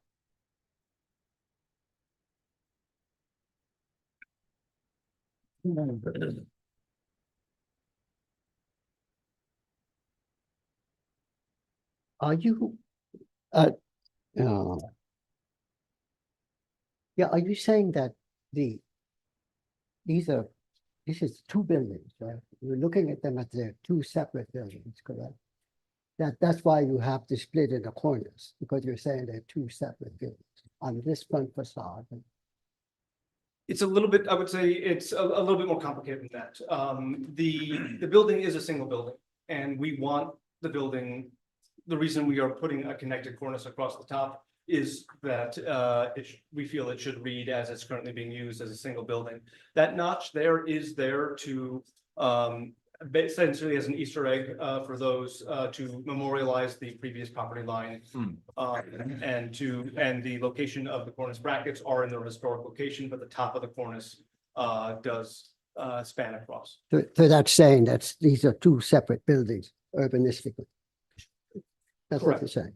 So when you go to the back of the building, the rear facade, you're not continuing that idea. You're saying that the back facade is one building, correct? Is that? Again, I don't think I fully agree. I think we have gone through some length to unify the front facade within bounds of not completely rebuilding, doing as much restorative work while indicating that the building through the revocable consent front gates, the planting balcony on the second, to express this in a lot of elements as No, I understand. I understand. I'm just saying, just looking at what you drew, and it looks like, you know, the idea that they're two separate buildings makes sense, right? And then you the interior is unified, right? So I'm just seeing the consistency of that idea in the rear and front. And I see this kind of, it doesn't exist in the rear. That's all I'm saying. All right. Other questions? Let me just check on Diana. Let's see. Okay. All right, let's we're going to move to testimony. We might have more questions after that. And I will note that there's no one in the hearing room to speak on this item. So I will turn it over to Gregory Kalla to see if we have any remote participants. Thank you, Chair Carroll. We have a number of remote participants in the attendees list with their hand raised. The first we'll be hearing from is Jeffrey Lefrancois from Manhattan Community Board 4. Jeffrey Lefrancois, I am promoting you to panelist right now. Please unmute your line and state your name for the record. You'll have 3 minutes to speak. Thank you. Thank you and good afternoon to the commissioners and everybody there. My name is Jeffrey Lefrancois and I'm the co-chair of the Chelsea Land Use Committee, which takes up landmarks applications for Manhattan Community Board 4. We sent our full letter from the board last week, which details our position. Community Board 4 recommends denial of the certificate of appropriateness for the proposed alterations. MCB4 requests a new application be submitted for review with no rooftop extension, the retention of the historic party wall, and any rear yard addition to both retain historic fabric, be no more than 2 stories in height, and not impede on the light and air of the adjacent building at 411 West 22nd Street. However, the proposed renovation of row house facades is welcomed by MCB4 and should be retained in the revised proposal. Further, MCB4 repeatedly asked the applicant to consult with neighbors about the proposal's effect on the structural stability of the adjacent buildings. To date, we are not aware of them doing so, and we heard from adjacent building residents in force at our public meetings, as well as those who live nearby, about historic and structural concerns for this proposal. The extensive structural modifications have the potential to destabilize neighboring historic properties, while the rooftop addition continues the alarming trend of additions for the sake of luxury, not practicality or preservation. If the commission were to approve this proposal without a true basis in preservation principles, it would arbitrarily be enhancing one person's quality of life at the expense of others. While we recognize that interior spaces are not within the purview of the commission, this proposal will gut yet another intact historic set of townhouses of their interior glory. And large vertical openings inside the combined houses would create ceiling heights of over 20 feet that would be visible from the street. It is also incumbent upon us to note that these 2 buildings used to house 18 apartments and will now only be 1 unit of housing. In hearings on similar projects in Greenwich Village in particular, LPC commissioners have publicly lamented the kind of social change this causes, and it should stop. This proposal is in direct opposition to the mayor's City of Yes housing initiative. As is noted, we are in the depths of a serious housing crisis, and accordingly, MCB4 is making recommendations for the City of Yes proposal based on the alarming trend of a loss of housing through the consolidation of town and row houses.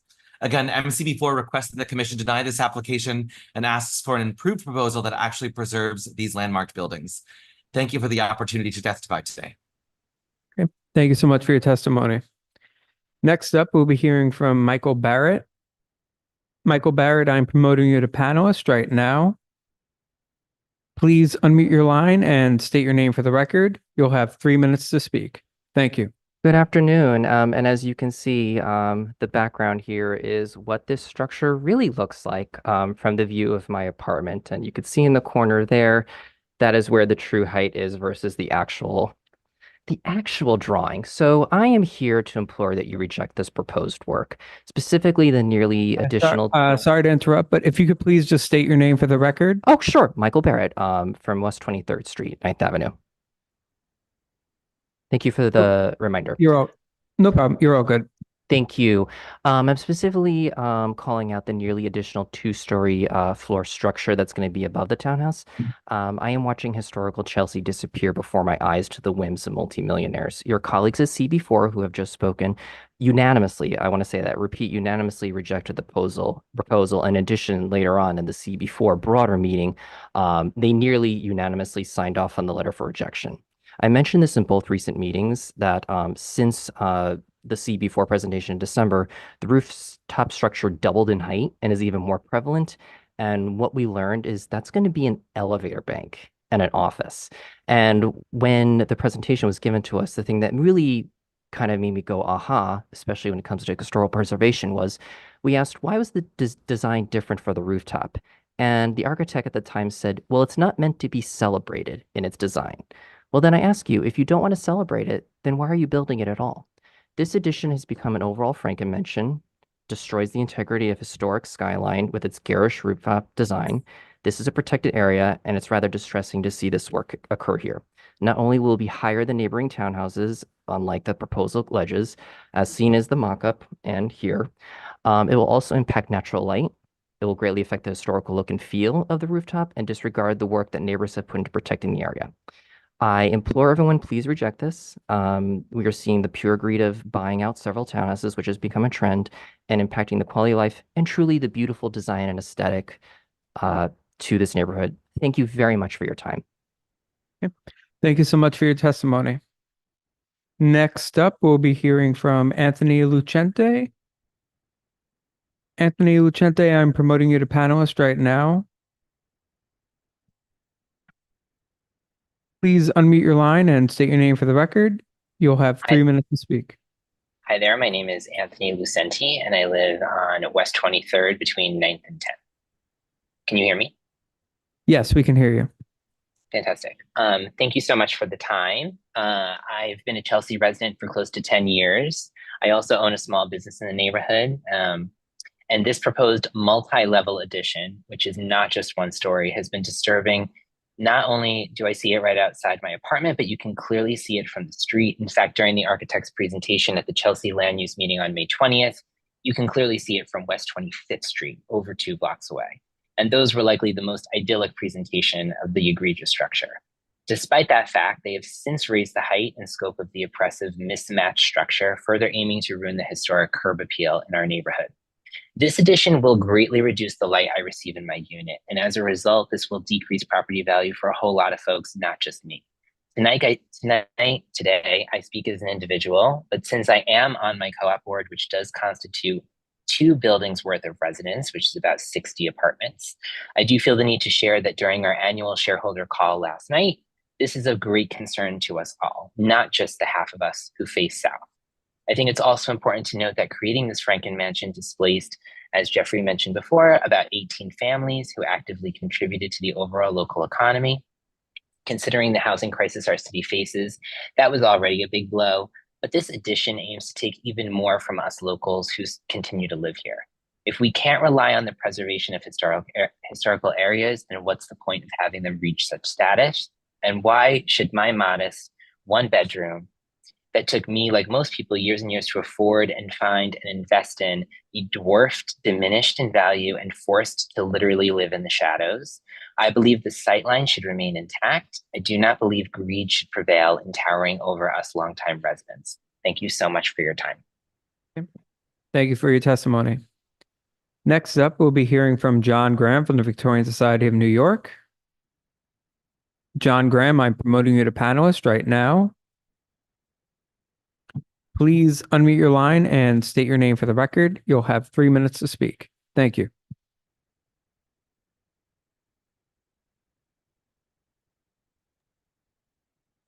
Good afternoon. Sorry, Commissioners. Good afternoon, Commissioners. John Graham for the Victorian Society of New York. The Victorian Society strongly opposes this proposal for several reasons. We believe that the removal of most of the demising walls which have supported these two buildings for nearly 170 years will endanger them, both them and their immediate neighbors. We've heard reassurances at public hearings that DOB monitors this sort of construction, but we've seen it's not always been done successfully. We believe that allowing applicants to go forward with projects which eviscerate historic buildings is stepping away from the Commission's mandate to preserve. There will be nothing left of these buildings but the front facades. The Commission has typically required that floors and party walls be retained for a certain depth back from the facade. Commissioners, these should be minimum requirements here at both the front and rear of these houses. We find that the proposed rooftop addition will be too visible from multiple locations, especially the corner of 9th Avenue and 23rd Street, but also from 22nd and 9th. This visibility is exacerbated by the decision to extend the sweeping staircase which rises the full height of the building to the upper roof. This building has ample outdoor space in the rear yard and on various terraces. There are also two ladders providing access to this upper roof, as shown on board 20. But the new design for the rear facades of these two buildings may be the most disturbing part of the proposal. The applicants blow through every guideline the Commission has for rear yard alterations. There will be no evidence documenting the location of the original demising wall, no historic masonry, and no original window openings at all. Everything on these two facades is to be destroyed with a token gesture, the 4 new window openings on the conjoined top floor to be built in the locations of the original window open. It's a very small bone tossed to the gods of preservation. We're told that these two buildings, which are to be combined into a single-family house, contained 18 apartments. We all know the use and occupancy are not within the Commission's purview, and yet elected officials are preventing designations from moving forward because of claims that historic districts limit housing construction. At the same time, preservation is blamed for making neighborhoods so popular that the wealthy are moving in, combining units, and displacing residents. Much of this criticism is exaggerated, if not downright incorrect. But as preservationists, we cannot escape the discussion.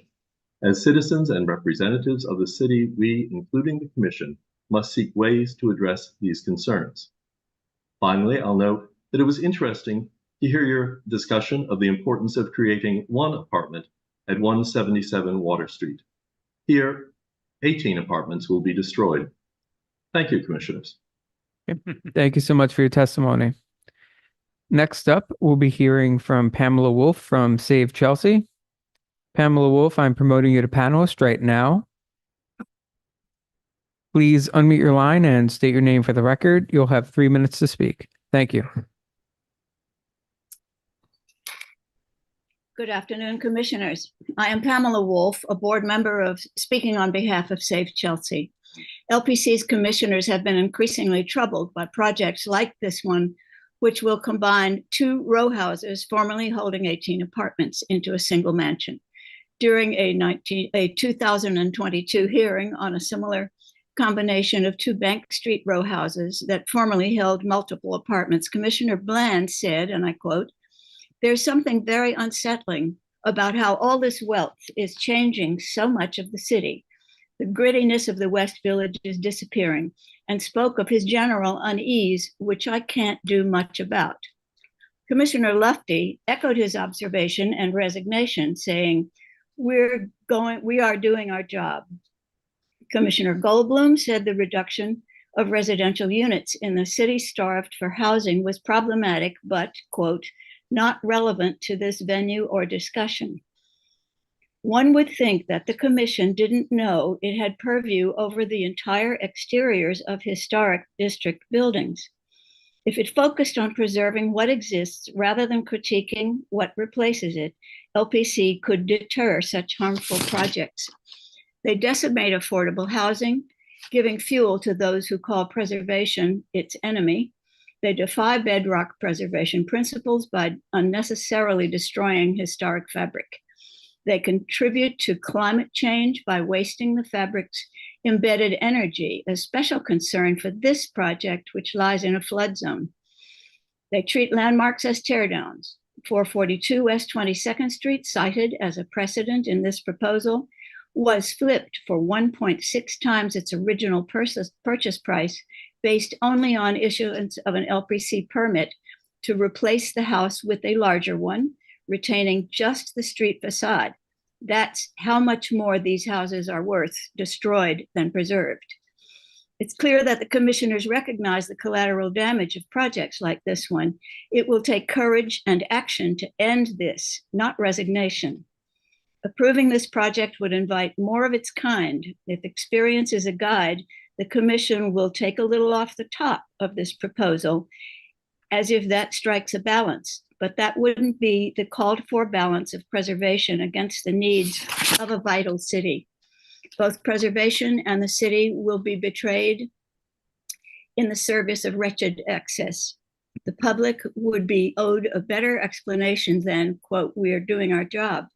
Save Chelsea recommends limiting these houses' expansion to no more than an 8-foot rear projection at the basement and parlor floors in the tradition of historic T porches, held back 8 feet from the east property line to respect number 411, with otherwise maximized retention of the party wall and exterior fabric. We support the proposed street facade work. Thank you. Thank you so much for your testimony. Next up, we'll be hearing from Lucy Levine from the Historic Districts Council. Lucy Levine, I'm promoting you to panelist right now. Please unmute your line and state your name for the record. You'll have 3 minutes to speak. Thank you. Hi, Commissioners. My name is Lucy Levine. I'm speaking on behalf of the Historic Districts Council. HDC supports Community Board 4 and Save Chelsea in their opposition to this proposal. We find the rooftop too visible and we oppose it outright. Further, we believe the rear yard addition is too tall by 1 story. The curved window heads of the proposed rear facade are also inappropriate because they bear no stylistic relationship to these historic buildings. At minimum, we would ask the Commission to require that the building's party wall be maintained so these read as the 2 separate properties they were originally constructed to be. However, this proposal points to the larger policy issue of combining buildings, which sacrifices historic materials to facadism and eliminates many units of existing housing. HTC has noticed this happening both within and outside of historic districts, and we are working on policy proposals, which we hope will lead to legislation discouraging these combinations and demolitions. This commission, rightly, does not control use, but we agree with our colleagues at CB4 and Save Chelsea that LPC need not meet these proposals with resignation. CB4 points out that though Chelsea's row houses were built as single-family homes, they were converted to multifamily dwellings in the early 20th century. And here, as in Greenwich Village, such conversions are a historic condition unto themselves. We ask that the Commission do its duty to stand up for that historic condition.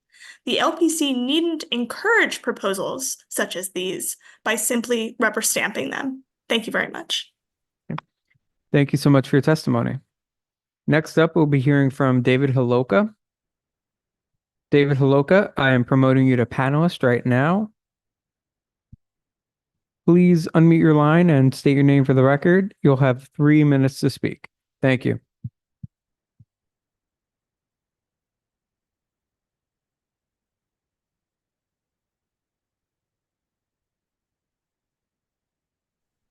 Hello, I'm David Holoka, an architect and 25-year Chelsea resident. My apartment faces the backs of 3 adjacent row houses in the Chelsea Historic District that were rebuilt with penthouses. All 3 are in violations. 2 had overbuilt penthouses. 2 had their entire rear walls destroyed contrary to LPC permits and were gutted except for their street facades. It took much time and effort on my part to get the Commission to investigate and issue violations on these 3 properties. In one case, the owner initiated legal action against me for defamation, and I incurred substantial legal fees. In another, it took the Commission over a year to issue a violation, and the building's overbuilt penthouse can remain until the owner files for a new building permit. In other words, indefinitely. That publicly visible overbuild has already been inaccurately cited by another applicant as an LPC-approved precedent. In a public hearing, with no word of correction from the commission. Before issuing a violation on this same project, LPC staff granted a permit allowing its penthouse parapet and open metal picket fence to be covered in something like AstroTurf, further reducing my view and incongruously crowning the building with green plastic, which provides privacy for a rooftop pool. The commission clearly lacks the resources to enforce its permits for such complex and extensive projects, which are mainly out of public view.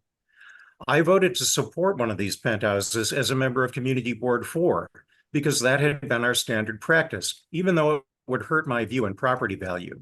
I felt it would be wrong to oppose a new penthouse application after having supported others. It wasn't just the abuse of permits I saw that changed my mind about that. It was the growing realization that they weren't permits for additions at all, as always claimed, but for larger replacement buildings like here. The additions are merely the locations where replacement buildings are larger than their historic and supposedly protected predecessors. How many such projects would be accepted if the commission truthfully described them as proposals for row house replacement rather than additions? This isn't preservation, and it isn't right. We need the commission to preserve historic row houses, not tweak their modern successors. LPC's rules don't entitle owners to expansion. Owners knowingly buy row houses subject to LPC alteration approval. Their homes are already very generous and don't need the penthouses or extravagant rear addition extensions the commission routinely permits. If the commission approves this project, it will encourage more like it and more loss of row house apartment units, neighborhood character, and historic fabric. If this isn't the fate the commission would deal every row house, it can't automatically approve every penthouse. Thank you. Thank you so much for your testimony. Next up, we'll be hearing from Kit Tollerson. Kit Tollerson, I am promoting you to panelist right now. Okay, please unmute your line and state your name for the record. You'll have 3 minutes to speak. Thank you. Good afternoon. Can everyone hear me? Yes, we can hear you. Thank you. My name is Kit Tollerson, and along with my wife and 2 young kids, I'm a resident of 411 West 22nd Street, which is adjacent to the proposed combination of 413 and 415, 2 distinct townhouses that reflect the rich architectural history of New York, Chelsea, and the Chelsea Historic District. I'm testifying today on behalf of the co-op board for 411 West 22nd Street. As we shared in our written testimony, the adult residents of our co-op are unanimous in our strong opposition to the current plans. We respectfully ask that LPC require the developer and owner to revise their plans and return with something that honors the architectural, historical, and cultural significance of buildings like 413 and 415, as well as the buildings in their vicinity. Our building agrees the proposed redevelopment would significantly negatively impact our building, 417, which is the other adjacent one, other buildings on our block and in our vicinity. And our 3 chief concerns in order are the very large rear extension, a substantial rooftop addition, and the removal of the party wall that separates the 2 existing buildings under proposed redevelopment. The rear extension would encroach on the interior of the block, and therefore block light and air into the existing buildings that it is next to, especially the lower floors of 411 where we live. The rooftop addition, which is visible from the street, would also impact our co-op in terms of light and air. And the party wall removal is the third aspect that we're significantly concerned about. When 401, which is currently next to us on the other side of our building, was redeveloped, our building, which dates from the mid-1800s, sustained structural damage. And so we're very concerned that removal of a party wall could force us to re-experience a similar negative outcome when we've already experienced significant negative impact on our quality of life, as well as had to go through time-consuming, expensive litigation when our neighbors somewhat recently, to the other side of our building redeveloped. So in summation, our co-op asked that the commission reject this proposal and require significant revisions of the current plans before allowing any redevelopment to move forward. And we thank you for your time and all that you do and that all of the entire agency does to protect New York City's architecturally, historically, and culturally significant buildings and sites. Thank you. Thank you so much for your testimony. Next up, we'll be hearing from Missy Adams. Missy Adams, I am promoting you to panelist right now. Please unmute your line and state your name for the record. You'll have 3 minutes to speak. Thank you. Hi, my name is Missy Adams, and I'm a resident of 9th Avenue in the Chelsea Historic District. I wanted to speak because it seems like the trend in Chelsea's tiny historic district has seen deterioration in historic protections, from preserving the historically modest townhouses to now merging those houses into mansions with only the facades left to remind us of this sin. West 22nd Street is such a case. Hubris and rapaciousness have replaced consideration of what's right and best for the beautiful and historic Chelsea neighborhood, witnessed also by the proposal for the rooftop and rear yard. The mobile home-looking addition on the roof has absolutely nothing to do with the buildings it tops. It proposes to top, and will certainly be visible to nearly everyone but those standing in front at the street level. It is grotesque. And the proposal for the rear treats the yard like so much opportunity for expansion. I've seen this many times in Chelsea, and I don't understand it. The yards are part of the original lot and neighborhood design, bringing light and space and quiet to the houses on the block. They were and still are vital to the character of the neighborhood. I believe new owners in every case should be encouraged to revert to the original building and yard designs. From 2 lovely, delicate townhouses, this proposal will create a behemoth of its own new design, part of a sad demolition of my beloved neighborhood, a death by 1,000 cuts. Thank you for your time. Thank you so much for your testimony. I do not see any further hands raised. So I will note for the record that we also received written testimony from Village Preservation, which was shared with the commissioners beforehand, as well as 1 letter from an individual recommending denial. And with that, I'll bring it back to you, Chair Carroll. All right, thank you. So I'd like to ask if you'd like to respond to any of the comments. Yes. Clearly, we disagree with some of the hyperbolic language about what we're doing to the neighborhood, but I do want to clear up some things. 411, our neighbors reached out and we did meet with them so to address their concerns about structural stability. We are not looking to excavate. I don't want to say that this is the simplest version of a townhouse renovation, but it is not comparable to the large bookend building that was built to the other side of them. So there's no excavation, no underpinning. We have shoring and structural engineers that will have developed a sequencing plan to make sure the buildings are fully braced. 2 levels of the joists are remaining in place. The neighboring buildings will never be unbraced. So from a structural standpoint, both selfishly, morally, of course, safety is of everyone's concern. Regarding the central wall, while being removed, is being put back on all floors except for the top. So there is no public place where you will not see that central wall. If you look at the drawings on the cellar, parlor, 2nd and 3rd floors, that central wall does remain. And so from the street level, there is no place where you won't be able to see the central wall.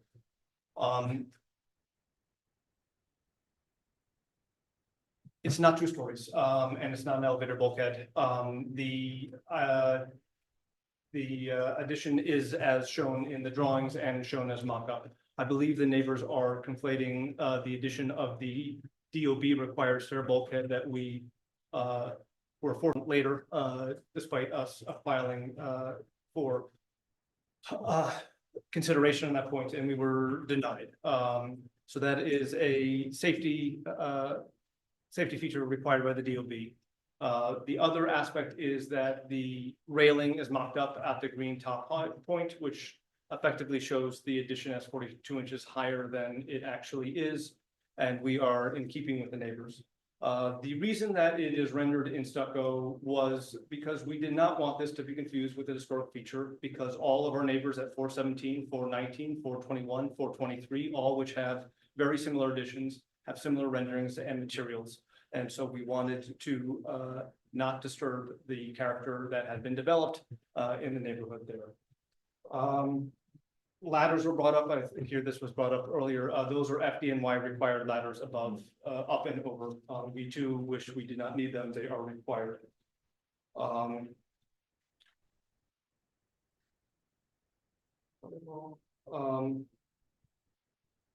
Yes, in general, we have made ourselves available to the neighbors, and we will continue to do so. We do recognize that living next to construction is not fun, and we are committed to minimizing the disturbance of this to our neighbors. And do not feel that what is being proposed is an abomination or grotesque or any of the other more colorful language used to describe it. All right, commissioners, do we have any other questions? Okay, so why don't we then move to our discussion? Commissioner Jefferson, would you make a motion to close the hearing? So move. Thank you. Commissioner Chapin, would you second that motion? Second. All in favor, say aye. Aye. Any opposed? All right, the hearing is closed and we'll begin our discussion, and we will review this very carefully, as we always do when we review applications for significant alterations.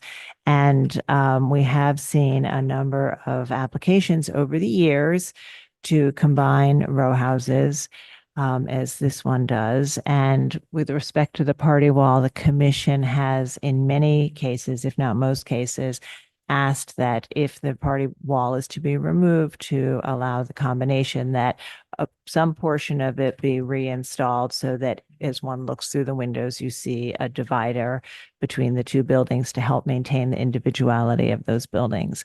And I understand that's what's being proposed here on most floors. The proposal also includes changes at the front in terms of window lintels, restoring a balcony, which I think historically existed on one building, but not both. A new cornice, which has a notch in it to reflect the individuality of the two buildings. And then at the base, a new sort of window assembly that will be in what was once a door opening, so that it reads as two doors. So again, in line with the things that we've asked in the past to allow the two buildings to be expressed as individual buildings. And new areaway ironwork that joins the two areaways. There is also a rooftop addition and a stair bulkhead on top. And then there is a new rear facade, which maintains the plane at the top floor, and then creates an addition at the lower floors that pushes out from that plane, with a new interpretive fenestration pattern. So we need to look at the changes at the front, the rooftop addition, and then the new rear facade. And so we'll begin our discussion. Commissioner Chu, would you like to start this one? Sure. There's one point that I'm not sure that I understand in terms of what's being proposed. I think what I'm thinking a lot about right now is also based on some of the testimonies and comments. And also some of our initial comments is really the fundamental act of joining two separate townhouses. And the party wall, which has been brought up many times, was a question that I had as well. I understand that. I mean, if I look at the plans, it looks like you could have kept the party wall and just put some holes in it. And I think that's what I would like to happen here. Because when you take the party wall down, you're essentially rebuilding the entire house and just leaving the facade. Because the rear facade is being rebuilt as well. And the front and the rear are just self-supporting. They're not structural. The structure spans the other direction. And if you take the party wall out, you got to spend every floor a new framing. And to me, I feel like then we're accepting to demolish these two houses. And I don't think it's necessary. If you can keep the party wall and in fact punch holes and put lintels, I think you make an even more interesting design that actually shows that you've joined two separate townhouses, which I think would make me feel a lot better about the house actually reflecting what its original makeup was. And ultimately, the facade isn't going to look that different, but they are respecting the fact that there were two entries. And I just would like that. You know, I think that this could be done. I also look at the rear and I was like, did you really have to take the rear down? If I look at that rear facade, our intent normally is to keep the top floor. In this case, it's being completely rebuilt. And again, I'm not sure why. If I kept that facade, I could probably lintel over the bottom, the floor down from the top, all the way down. And you could put all the windows you want, but I still feel like I've kept the facade. I've just made a new opening and now I've put addition, put another facade and balconies. It still works. I think it's even better, which keeps the planning and the vertical locations of every window in its original place, and the fabric is still there. And I think that's a perfectly acceptable proposal then. Last thing is I do think the rooftop is huge. It's really tall. If I look at the section, it's 10 feet before you even get to the pop-up ceiling. I think it could come down. It's way too tall. We've asked applicants to push like inches down, and this seems excessively high. I would also suggest a relook at the finish. It seems that for all the wealth going into this renovation, it does seem like the top has been not considered as much, and it could be nicer. Great, thank you. Commissioner Jefferson? I must commend the architect because spatially, this is a very interesting building. They really looked at our rules carefully and tried to play with them very well. But let me start with the front facade. I was concerned about one building or two buildings, and it's clear to me that the intention was to have two buildings, and that made sense.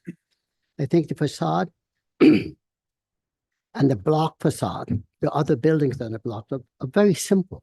They're elegant and simple. And I think this planting balcony that they have there is a bit complicated and calls attention to itself, a word we use here a lot.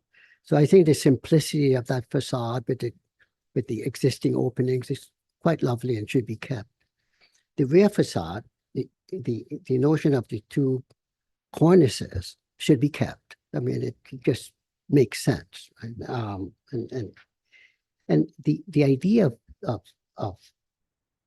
adding another facade, I agree with my fellow commissioner, is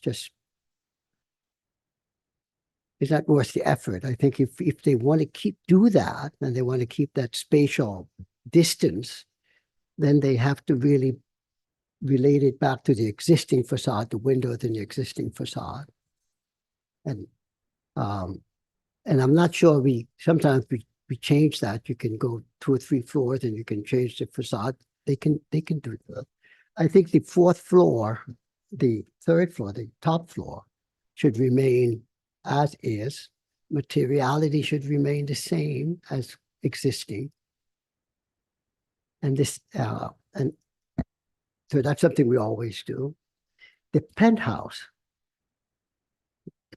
is highly visible, and Commissioner said it's too big. It should be reduced in size, and that reduction would help it. And I think the idea of these circular windows, I mean, it's okay, but I'm not quite sure. That's fine. That's the architect's desire, but the size of the penthouse should be reduced. Okay, thank you. Commissioner Goldblum. Okay, totally agree with my two predecessors, pre-speakers, whatever the word is. It's late. Number one, the front facade, I think is generally okay. I kind of like that extended balcony, and I see that it has precedence in the city for buildings of this style and age, so I could accept it. Although I understand your Everardo's point about kind of differentiating between the two. I'd leave that to the applicant. I think it's okay to add it though. I think the cornice is subtle but sufficient. in terms of signifying the original layout of the building. I agree 1,000% with Stephen and his comments related to the central wall of the building. We should be preserving, I would say, and it doesn't look like you're asking a lot, 50% of that center wall from cellar to roof, not including the rooftop addition, of course. It's totally consistent with other things we've done in the past, and it's also consistent with how we generally treat these kind of combinations. I certainly would echo the consternation that others that the testimony has expressed about the sadness of the loss of the units, but our changing that is totally beyond our scope. And I don't say that by throwing my hands up in the air, but by saying, you know, if citizens want that, they should urge their legislators to change the laws, and we're happy to carry them out. But emptily railing at us about regulations that have nothing to do with us is hollow. I would certainly support it if I were in that position to do so as a voter. But as a commissioner, we can't stop rich people from buying lots of things and turning them into their houses or whatever else they want to do with them. But we can preserve the material, and the material of the center wall should be preserved. I would say it's not a big ask to preserve 50% of it in this case. I think I agree 1,000% with Everardo and Stephen on the rear facade. Specifically, I would say keep the top 2 floors material as is, lower the arcade by 1 story, and do whatever, you know, do an expression on the lower 2-3 floors that is consistent with the notion of the expression of these 2 buildings as 2 buildings. So if you're going to do an arcade that relates to and expresses the fact that this was 2 buildings. Again, we've done that plenty of times in the past. In terms of the and I think Everardo's right about the cornices. It's keep it. It's there. It's original material. The bulkhead has, I believe it's an 11-foot or 12-foot from floor to roof deck. Not necessary. 12-foot, right? So it's an 11-foot clear on the inside, most likely. Not necessary. 8-foot clear on the inside is probably good enough. And the bulk, the kind of the rooftop bulkhead that allows stair access to the high roof, which it seems to be a service roof and not a habitable space roof, should be looked at with staff to be absolutely minimized in terms of the height, and the skylight can be down on the deck level, which would minimize the width of that bulkhead. I think that's enough. Thank you. Commissioner Ginsburg. So I agree with basically all of my fellow commissioners' comments. I have to say it is painful to go from 19 to 1, but that isn't in our purview. So besides understanding the pain, there isn't anything we can do about it. But I'm just going to emphasize a few points. The bulkhead, the top floor, the addition, can be dropped by 2.5 or 3 feet.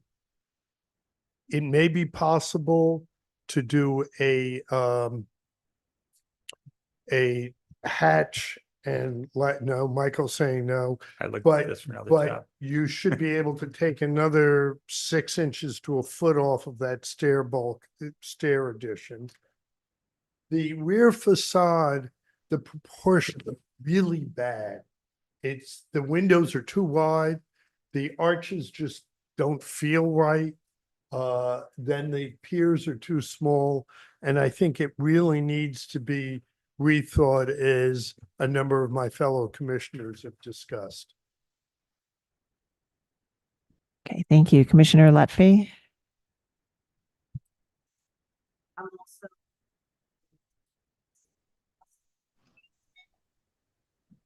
I do want to commend the applicant for the work that's been done on the front facade. It is, it clearly reads as 2 townhouses. And the detailing is lovely. I like the fence at the bottom. But I do actually agree with, Eduardo that I think it's too heavy. As a balcony, the windows look great. And if there is going to be a balcony, which I don't necessarily think is, which I don't personally think is necessary, I think it should be something that's a little more open, doesn't have to match what's below it. On the back, I definitely do agree with, keeping the party wall. The 50% sounds right to me.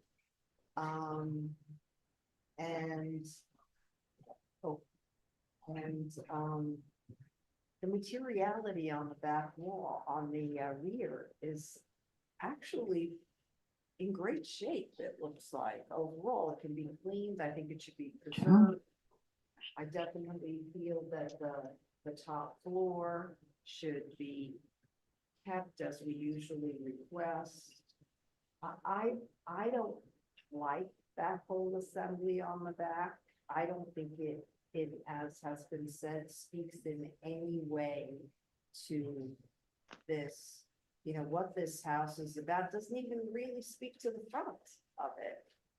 So I would recommend going back to something that accomplishes contextually, theoretically what they want to do, meaning they want to have some outdoor space, but really works more with the building as a whole and the context of what's in the I'm going to go down that.